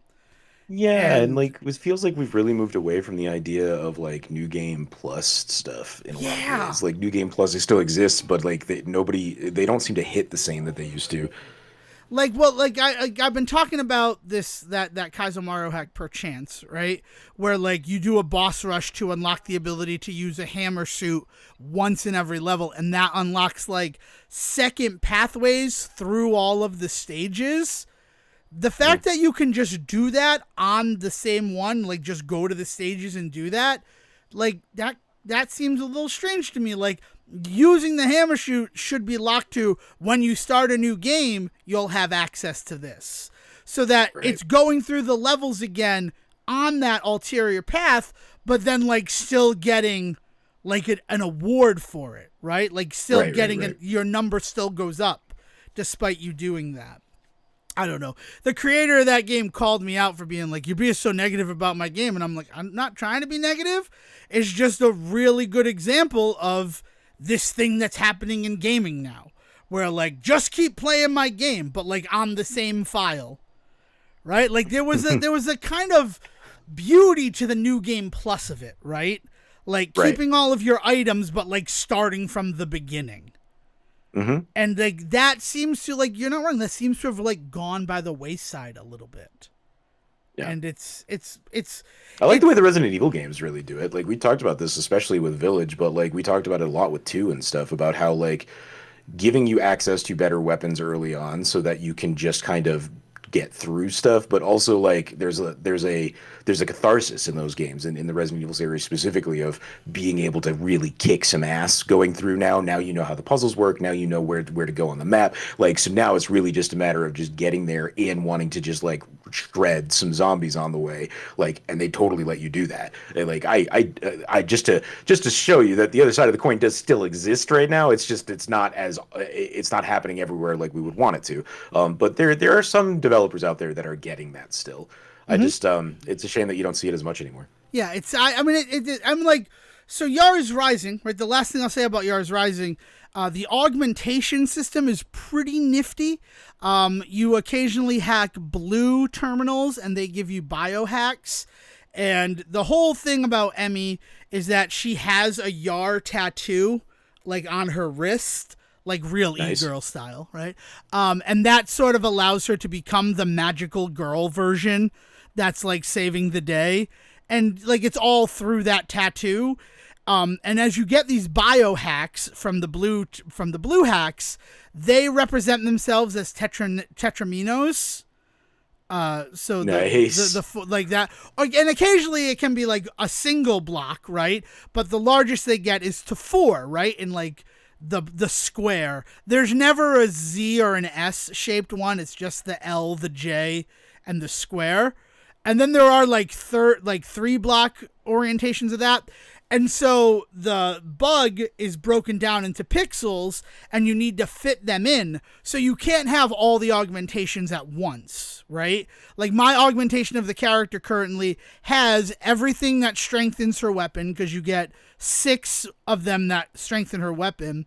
Everything that speeds up her weapon shots, because you get 3 of those. And then something that gives me 60 HP and something that gives me 30 HP. And nice. Something that allows me to breathe underwater. Which, like, I'm glad that happens, but they put in the mechanic that you get as a upgrade Mayfly gills so that you can go under. She's like, I can't swim, but like it's not swimming if I'm running underwater. And you only have 60 seconds that you can be underwater. So all of these things are kind of built like with the sonic areas where you can pop your head up, get some air, and then keep going. Right, yeah. Like if you're one of those people who goes back to things you couldn't access before, and it puts it on your map that like, oh, under this water, there is an upgrade. You go back and get it. And like the first upgrade you get is a single block that makes it so you can breathe underwater without like any consequences. And it's like, oh, okay, so you just trivialized all of your puzzles. And I know that it's an option that like I don't have to use it, but why would I not use it? Like Yeah, I mean, it depends. It depends how much they want you to get OP and break the game, right? right. It's a balance. It's a really delicate balance because at some point when I'm playing a game like that, I haven't touched Yars Rising, so maybe I would not get to that with this, but that would be weird for me. I get to a point with these games where I want to be OP. I want to be able to just get through stuff. I don't want to be worrying about silly things like coming up for air. So like for me, depending on when I got that upgrade, that might actually be just exactly what I want, right? If I'm getting to that point where like maybe I find that one a little bit later than you did, where like I'm just like, all right, all I have left are these underwater ones, and I suck with the underwater ones because of the timing, and then all of a sudden the first upgrade I find is one that eliminates the timing, I would be that would be such That'd be relief rewarding for for you, me. yeah. It just, but like, because it was literally, I have the ability to breathe underwater. Okay, let me go do one of these underwater ones. Nymph's Whisper. What does this do? Breathe underwater indefinitely. Okay, so that. All right. So narratively, this thing that I just got was a big deal is now completely borked. Yeah. Yeah, Okay. like it, like, and it's all in the timing of it. You're right about that, but it was just like, kind of like, that's a little disappointing. I figured something like that would exist, but I didn't think it would literally be the first upgrade that I unlocked once I was able to go underwater. I mean, there is a one for one example of this in Steam Heist 2. So the world of that one, you are a submarine floating on the ocean. But for the first, I would say maybe 40% of that game, your sub is broken and can't go underwater. Then eventually you hit maybe only 20%. But anyway, you eventually narratively upgrade the thing, and then it can go underwater, but it can only go underwater for a few seconds. Then you can find oxygen tanks that you can buy and upgrade. So there's a slow build to the point where you get to the end of that game and the entire last level of that game is actually done underwater. So your sub has to be prepared for being able to be underwater. And there are air pockets that you still need to find, but it's so much less intensive than it used to be. I think I had added an extra like 40 seconds to my downtime by the time I got to that. So like it was in that game, 40 seconds is the world. You could do everything in 40 seconds in that game. So like there are games that implement literally this exact kind of same mechanic, and I think did really well in that regard. Yeah, it just felt so like, oh, now it's trivialized, right? Like this. No, yeah, like, right, it, right. like it, I like in and the heist, it's very, very well timed and very, very narratively acceptable that this is happening in these moments. Like it makes total sense. Everything works perfect in that regard. And so like I never had that thought. yeah, But I don't know, like if like what you're describing of narratively you learn to go underwater, but you can only go underwater for 60 seconds. And so you pop underwater the first time and it's like, nah, I can go underwater as much as I want. It's just like, okay. yeah, Why do okay. we So even bother? that was a weird 3 minutes that I'm just like, I might drown. Now I'll never drown again. But like, so that's so strange because I have all these other augmentations that like allow me to have more missiles or more like of the drones that I can control to do damage. Can you change these augmentations on the fly? You can change them on is the it fly. like So you can only that's do the it at thing. certain times? I do wish that there was like an augmentation that would allow you to have like setup A or setup B, because that would be incredible. If I could swap loadouts, between, yeah. because one of the other things is that you have augmentations for when you're hacking, like you eat cells faster, or your shot does more damage, or you can triple shot. And it's like, so before every hack, I'm like, all right, hold on. I'll take off these things that have nothing to do with hacking. I'll put on these. And then, like, the hack is now semi-trivialized. Yeah, and then it becomes like a game of menus at that point, Yeah, which and is, is okay. Like there are some people that really enjoy that style of gameplay. And in fact, I mean, just because I already brought it up, SteamWorld Heist 2 also has that eventually as well, where you're doing a lot of the RPG upgrading that can be changed before fights and stuff. So you spend a lot more time in menu than you do actually playing the game sometimes. But like, depending on how engaging that stuff is and how important that stuff is, like it can feel really rewarding to spend 30 minutes making sure you've got your menus all set properly. Final Fantasy does this all the time too, like especially like 7 with with the mana and materia and stuff. Like you spend 30 minutes in a menu setting everybody up to make sure they can do this right, then they get into a fight and they can do it fucking right and it ends in like 2 minutes. That feels good because it feels like, yeah, I prepared myself, I went in and I won this thing. That's awesome. That can't be the final boss of the game because that would be narratively so upsetting that I was like, okay, I spent 30 minutes in the menu and then you go in and kick the shit out of the big boss and you're just like, okay, wow, this was really just a game all about the menus, huh? Like that doesn't work for me. But like again, finding that balance between the two is key. Yeah. I don't know, man. This sounds really cool. I I'm gonna I say am it's a like game I would legitimately interested in like recommend. checking it out. I just don't think that it's worth $30 right now in its current state. Yeah. Like it's this wants to be one of these games that I want everyone to play this game, right? It's essentially one of my favorite movies in video game form. Down to the fact that so many of the achievements, like when you beat the game, the achievement you unlock is mess with the best, die like the rest. Nice. Hack the planet for hacking all the terminals. There's another one. It's more than just, it's a survival trait, right? Nice. Hacking is more than just a thing. It's a survival tactic. Like the first hack you do, it's a survival tactic. And I'm just like, there's so much hackers in this, right? Like I am the target audience for a game like Yars Rising based on all of this stuff. So like I am trying to make sure that my bias does not color my, like me recommending it to people. That being said, there are some optimizations that could happen with this game that would make it like one of the best games I've ever played. It's in its current state. Because you talk about being OP, there's stealth sections in the game. I hate stealth sections in games. But luckily you can like kind of, hammer through them, right? Like getting spotted is not like the end of the section. Getting spotted, if you can run away and like hide, then you can keep going. So you can sort of brute force your way through. But then once I like had all the upgrades, I shot and I was able to kill the guards. And I'm just like, oh, this changes how Devin's approaching the game now. Like, and I felt like OP, like you talk about, like that's that power fantasy that some video games give you. I got that there. But then also like the final boss, I'm like, this is kind of trivial with all this power, but then the third section of it, I'm like, this is just a bullet hell, and I do not move fluidly enough for like this to work for me, right? Like I feel like it was kind of lucky that I got the final hit in, as the screen was nothing but things that could kill me, and essentially, even though awesome, I had fun with it, and I had to learn the pattern and all of that in order to get it.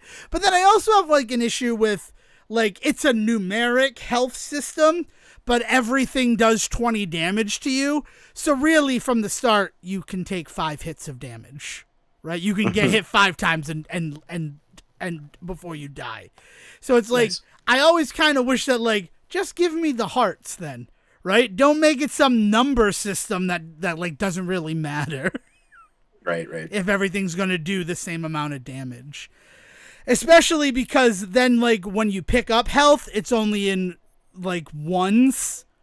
What the fuck is that? You can never pick up more than 1 health point per health pickup. And occasionally you'll kill something that drops, like, 15 of them. But you go up by 1 for every health pickup. So that's kind of weird.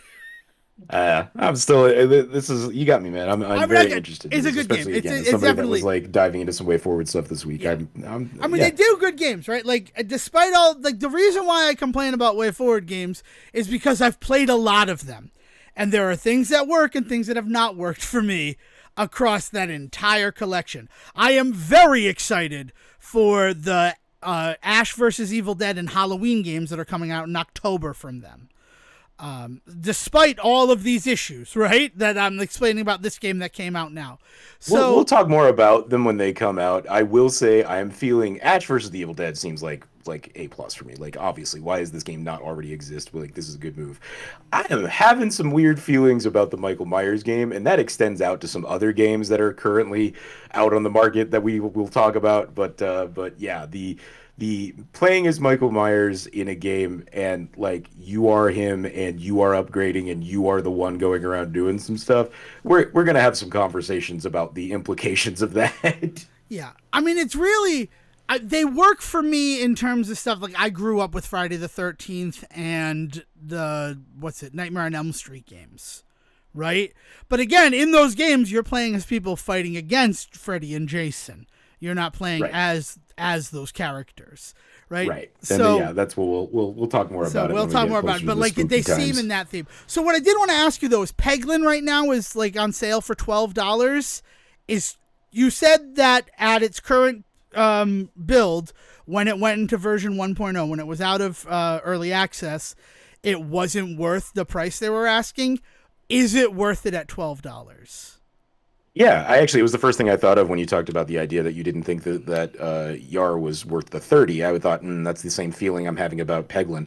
$12 sounds perfect for me. 12 to 15 is definitely where I thought the game was going to be when it was talking about releasing. When it came out and it was $19.99, $20, I was just like, I don't know. There's just like, I have played enough of that game that $20, I would feel completely justified having put $20 down before what I have played of that game now, because I was playing in early access and all that stuff. Yes, sure, $20 kind of makes sense. The problem is that the game has such a slow kind of build to like its hook. I'm only, as somebody that has been playing that game for a year now, only really getting to the point where I play a game of it or two a night. There was a period where I would pop it on for once and then like not touch it for like a week because it was fun, but it's just a peg game, right? For anybody that's ever played Peggle, you've played the early stages of Peglin. When Peglin gets to the point where it's actually starting to do things like adding what's the word I'm trying to think of, like pervasive like upgrades and things like that, like things that you're doing that are actually affecting the next game you play, not just the one you're in, and like unlocking certain characters that you can play as that have new abilities and stuff like that. It is finally getting to that point. Part of that is that they've been working on building it. Part of it, though, is I think that game is just a slow burn. And I think that if you dropped $20 on that game and then played it immediately, you would have some real hesitation about continuing to play. And you'd hit that moment where you're like, if I return this to Steam now, I can get all my money back. I have only played for 30 minutes. They will completely refund, pretty much no questions asked. Do I do that, having played what feels like the game of Peglin already for $20? And I wouldn't blame anybody that kind of pulled the trigger on that and just returned it, because you've pretty much gotten what the game is going to be mechanically at that point. There's more to it later on, but I don't think that I would ever tell somebody risk $20 to see if that's going to be worth it. $12, I think it's totally worth it. The game doesn't really get good until you've put 300 hours into it argument. Yeah, right. I mean, I won't even say 300. Like, I won't completely mean it. But right? that was the craziest thing that I've read. Right. It's like, once you hit 300 hours in Baldur's Gate 3, that's when the real Baldur's Gate 3 starts. And I'm like, cool, go fuck yourself. I was mad that I put 90 hours into Tears of the Kingdom. I ain't going to put 3 times that into Baldur's Gate 3 so I can enjoy it the way you're enjoying it. Sorry. Yeah. And anybody who enjoys that game, I'm not judging you. I'm saying I need a game to be fun kind of right out of the gate. Well, and so for me, that's the same kind of feeling I get when you talk about like the From Software games, right? Like when you talk about like the Dark Souls games and things like that. You talk about that idea of getting to a point in the ways in which you play it where you know how to handle situations. And for you, that came pretty quickly. But the thing about the From Software games is that's not the same timeline for everybody, right? Yes. The get good timeline is not the same for every player. And for the amount of time I would have to invest in a From Software game to get to the point of playing as well as you do so that you can actually get through shit, I would have to invest 150 hours into that game, and I just don't want to do that. I don't want to suck for 100 hours, much like you're saying about the Baldur's Gate stuff, right? For you, right? And so the ratio of playtime in Peglin to the point where you get addicted to Peglin is a little bit longer than I think $20 is worth. $12, I think it's the sweet spot. Cool. I mean, because I played the IO version of Peglin, and I enjoyed it, but then I'm like, but I'm not paying for this until the game is done. And then I saw the price, and I'm like, I'm not paying $20 for this. Like, I had fun in figuring out, like, there's little machinations in the game. There's like little ways in which you tweak this here, and the ways in that might affect something later, depending on what peg ball is. Like the way that game builds on itself is really satisfying when all the pieces come into play. I had a run in that game the other day where I was just so badass and just wrecking that game, and after not winning, not getting through it like 3 or 4 times in a row, and then having that one run where I just fucking blasted through, so cathartic, so good, felt so good. But like, that was luck. That was not me mathing out how to get good at Peglin. I've had a couple of those runs as well, and those have also felt good, but nothing felt as good as when I lucked into some badass building on top of themselves power-ups that let me just kind of blast through the last third of that game. When you do a run, it's in three different dungeons essentially. Mm-hmm. And when I got to the last dungeon and was just able to just fucking wreck it, whereas usually that's the hardest one, it felt so good. And like, so the game does have its moments, and it's definitely worth playing, and I would definitely say put $12 down for it. I just don't know if I could bring myself to tell somebody that hasn't really touched it to put $20 into it yet. I get that. I mean, it's like Splintered Fate. They are also adding stuff to it still. Right. I mean, Splintered Fate, that run where I unlocked the ability to, every time I hit an enemy, I gained health. Like, mm-hmm. It broke that game for me to the point where, like, that's the only build I want. Like, why would I want any other build at this point? And, you know, I bring up Splintered Fate again, Teenage Mutant Ninja Turtle Splintered Fate, because they have said that there is DLC coming. So I'm excited to try that game with DLC. Hopefully it means it will end, but who knows? But you talk about, like, that killer run. Those killer runs can also sometimes kill a game, because now you know, oh, if I go for, like, this build, then I can have this run again. Oh, I definitely, like, since that run, there are definitely certain power-ups where I'm like, ooh, yeah, hope that's the one that comes. And if I do, I know I'm going to grab this one then, and I'm going to grab that. Like, but it doesn't happen again. Like, but it has taught me to really put more thought into the ways in which I'm picking upgrades now. I like, Peglin is growing on me, and I already was kind of already like, yeah, I like Peglin. I'm enjoying it. But it is growing on me immensely right now. And I really do hope that a couple of more updates, a couple of more builds that I've done, I can solidly recommend that game at its full price point. I'm just not there yet. All right, cool. But that, I mean, granted, I'm drowning in games right now. Talking about price points and not being worth it, Lollipop Chainsaw releasing at $45, currently $40 with the Steam sale, because, you know, if you buy it the first week, we'll save you like 5%. I paid $23 for a copy of it on PlayStation 3. Like, oh, I closed the window. I'm a damn fool. Hold on. I think in 2021. 10 years ago? No, like 2021. So 3. Like, yeah. For PlayStation 3. What were you when, man? All right. No. The original time I bought it, July 21st, 2018. I bought it for that. But then I also bought a copy of, like, Xbox 360, not realizing it wasn't backwards compatible. But, like, I've never paid more than, like, $20 for a Lollipop Chainsaw. So, like, $45 is a big ask.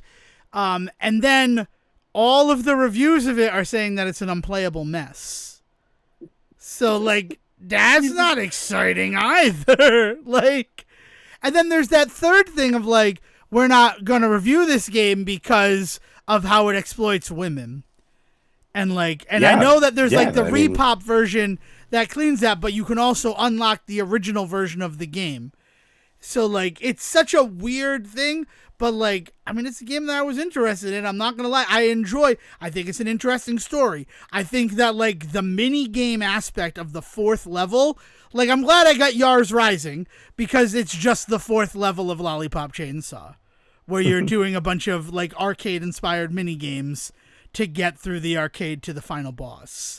Yeah, like, I don't know. Like, for anybody that's not fully aware, when people talk about, like, not wanting to review it because of the ways in which it treated, you know, it's the characters in the game that are women, but also its concepts of women in general. Like, there was straight up, it had one of the most infamous Xbox 360 trophies of all time, where if you had the camera at just the right angle when she performed certain moves, you would get basically an upskirt shot of the character, and there was a trophy attached to making that happen at least once. So, like, it actively encouraged you to, like, look up the character's skirt. Like, that was the kind of jokes that were in this game, and still are in this game, although I guess Dev said that there's, like, some cleaned up stuff going on with it. But, like, that is the attitude of this game in certain places. A game written by James Gunn, right? Yeah. Like it is a game that has, like, a weird pedigree to it, created by Suda, right? It's a Suda 51 joint. Am I remembering that correctly? It is a Suda 51 as well, yeah. Yeah, but like this is a game that, like, had a bunch of really big players behind it that were supposed to know better than this shit and didn't, right? So it was, like, really weird even at the time that it came out. It's also really weird because it tries to play with a lot of those things. Like, it kind of feels like an upgrade to what Buffy the Vampire Slayer was, in its original thing of like taking this stereotypical Valley girl, but she's going to be the hero. She's going to be the badass. Despite no, all it's of the that. same. It's the same problem that those types of progressive like moves at the time did. Progressive satire was doing is that we're gonna revel in this shit to make fun of the shit. The problem is that we're not very good at reveling in the shit. Also, at the end of the day, reveling in the shit as a bunch of privileged white dudes still doing this, right? Like it'd be different if we were talking about an artist that like found themselves in the woman community, right? Like woman-led community, and felt that they were part of that community, wanting to kind of turn that mirror on society and all of that sort of stuff. Like at the end of the day, I don't necessarily need James Gunn to be the one to teach me how to treat my women characters better. I mean, we certainly don't need it from Joss Whedon. Like, so it's exactly, right? Like, I want them to be doing that. I want them to be striving in their own art to be doing that. But they shouldn't be the only voices, and maybe they should be using their place in those moments to say, hey, maybe I shouldn't be the one to tell this story. Let's bring somebody in, and I'll produce. I'll make sure I'll do that work. But like, let's bring somebody else in to also work on this with us. Like, but not doing that is a real kick in the face to a lot of the concepts that they're supposedly trying to support in those moments, right? I just think it's so like the thing that always stuck with me about Lollipop Chainsaw, outside of that arcade level and like Empire Human by the fucking Human League. Like, I love that song, and I'm just like, this is crazy that it's in a video game, is the fact that, like, her boyfriend is literally turned into an object that you use to solve puzzles. That she carries around on her belt, right? Like that kind of thing. And that she, like, will throw to, like, activate switches and things like that.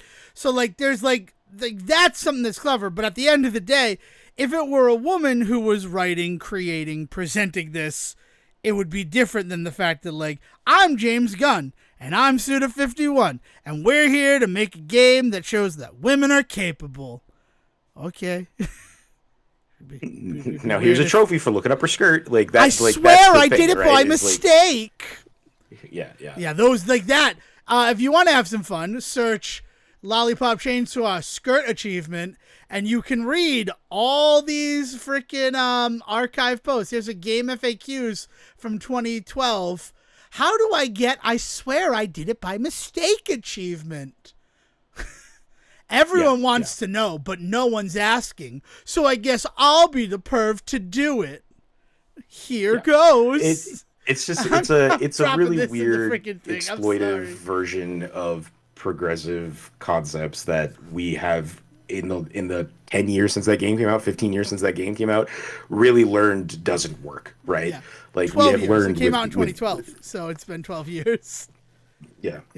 But it's one of those ones where like I will wait until that is on deep discount because I want to do it. What I'm most interested in, and I know this is fucking crazy to say this, is like by all accounts there is a full unedited original version of the game, which is also asterisk because the music is not there because they couldn't get all of the music licenses. So some of the like, and that sucks in a James Gunn like story, right? The soundtrack is a big part of anything that he creates. So like just and Suda. I mean like Suda is also known for being very cinematic in the ways in which he creates his games, and so the choice of music is a huge part of that. Yeah. I mean, I don't know. Shadow of the Damned is not as much fun as Lollipop Chainsaw. I'm just gonna say that. Like, it's funny that you mentioned Shadow of the Damned. I actually finished Shadow of the Damned and never finished Lollipop Chainsaw, just to show where my allegiances lie, I guess, in that. But the carrying around a disembodied head aspect is just like seems to be Suda's like favorite thing in those two games. Yeah, and regular people being the heroes. Right. So yeah, I mean it's the thing, but I'm very curious what the repop version, like is going to edit out. Like, it's something that I am curious. The game's pretty quick. You can complete it in about 4 hours on the easy setting. This is one of the games that, like, talking about games that just go on and on forever, you unlock an ultimate difficulty level for Lollipop Chainsaw by beating it on hard mode, but there's no trophy associated with it. But I was so into the game that, like, I beat it on the ultimate level because I was, like, curious how they made it harder. And, like, it felt like a real survival game in a lot of ways where, like, I have to be smart about when I fight and preserving my chainsaw fuel. So like there's stuff there, and that's what I played to that game to death. Lollipop Chainsaw is a game I played to absolute death. Shadow of the Damned, I beat it, but I'd like never platinumed it, if that means anything to anybody outside of this conversation. But yeah, so that's it. We also had Rugrat Adventures in Gameland. This is a reminder that you still have, if you're listening to this on the Monday when it releases, you have until Thursday, which will be September 19th, to get it for free from the Epic Games Store, which I don't know, like, this is a brand new game. It's a $24 game. I'm not sure why they're giving it away for free release week, but like, I had fun with the demo, so I'm excited to be able to play it for free. Mm-hmm. I think is that it. I mean, Astrobot, I've been playing that. I've been trying to finish Bakaru. I still want to mess with the Castlevania Dominus collection. Like, I'm so excited to do those, but it's probably going to end up being like a spooky game that I play to go through the 3DS titles again. But I did not expect those to come out. That was a big surprise. Dead Rising is next Thursday, the day that the babies are no longer free on Epic Games Store. The Dead Rising remaster, which is good, right? Because then the babies, and then you have Zelda. Like this September was stacked with games, and I'm glad I was able to beat one this week. But I wish it had been like one of the ones I've been working on for a while. Like, I'm in the middle of 4 games right now, and I need to start finishing them up. I'd like to finish up all 4 of those games prior to the Zelda game coming out. Yeah. So there's my goal. There's something that I'm tracking. I don't know. Have you seen Beetlejuice yet or no? I understand if you haven't. Yeah. Okay. I'm excited to talk about that when you eventually get to see it. Anything else? Like, I know that like this is the 400th episode. We didn't really do anything crazy, no will or anything like that. But like, I mean, we spent a bunch of time talking about WayForward and arguing about the history of Donkey Kong. I think that's pretty on point. That's super on point for the show. I mean, like, we did say in our 300th episode, no more gimmicky episodes. You also said that I'm not going to talk about Mountain Dew anymore, and then we did a whole Mountain Dew tier list episode. So I'm like, wow, we're the best. I love going back to old episodes and being like, man, we're talking about stuff, huh? Yeah, but if my self-loathing wasn't on this episode either, you know, that would also, that's pretty par for the course, I guess. Are you're self-loathing right now? We didn't even talk about not wanting to become a podcast that does a Mountain Dew tier list and then putting one out. Yeah. Oh, I got you. No, it was fun. It was a nice little thing. I still drank the Oreo Coca-Cola at the beginning of this episode. Remember that? It was good. I enjoyed it. I would love there to be a non-zero version of it. I'd like a full-fat Oreo Coca-Cola, please, with extra ribbons. So I think that's good. I mean, if you don't have anything else you want to make sure we talk about, TV's kind of depressing, but we'll dive into that next week. I've been watching Sprung. There's how I'm going to finish this episode. Remember Sprung, the Greg Garcia, like, set in COVID times TV show that I said shared a lot of the DNA with Super Clyde? Remember Super Clyde? I watched Super Clyde before recording today because we've been watching Sprung. We're 4 episodes deep, and the 4th episode really cemented my feelings that, like, this is just Super Clyde reworked in ways so that it can still that can be relevant.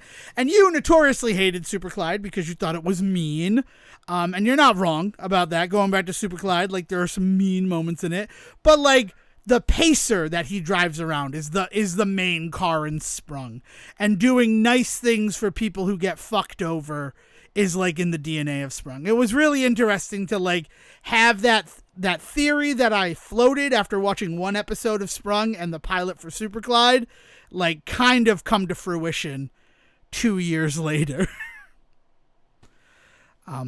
I'm working on some projects that I will have more information about as it goes forward. And yeah, I think that's it for me. Anything else that you want to plug, Sejin? Make sure people know about, that they check out?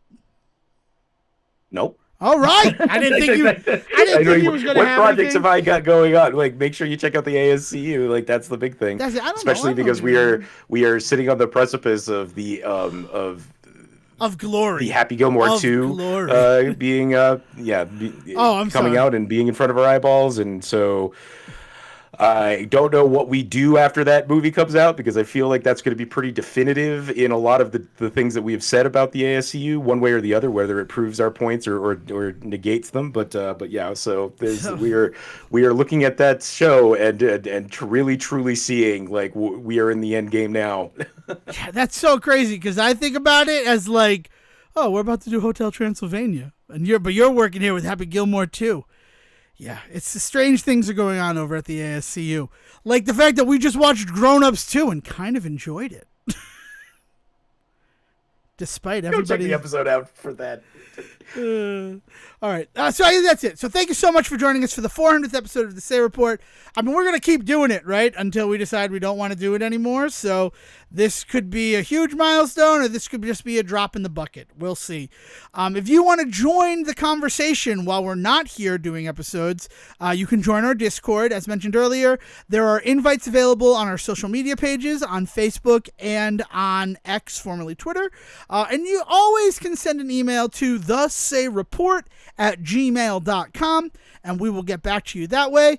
The best way to do it, if you want to send something just for Sejan or myself, make sure you put our names into the subject line, and our intern that doesn't exist will distribute them appropriately. With all of that said, thank you again for joining us, and William, please bring us home. Thank you for listening to the Say Report with your host Devin Decker and Sejan Serwick.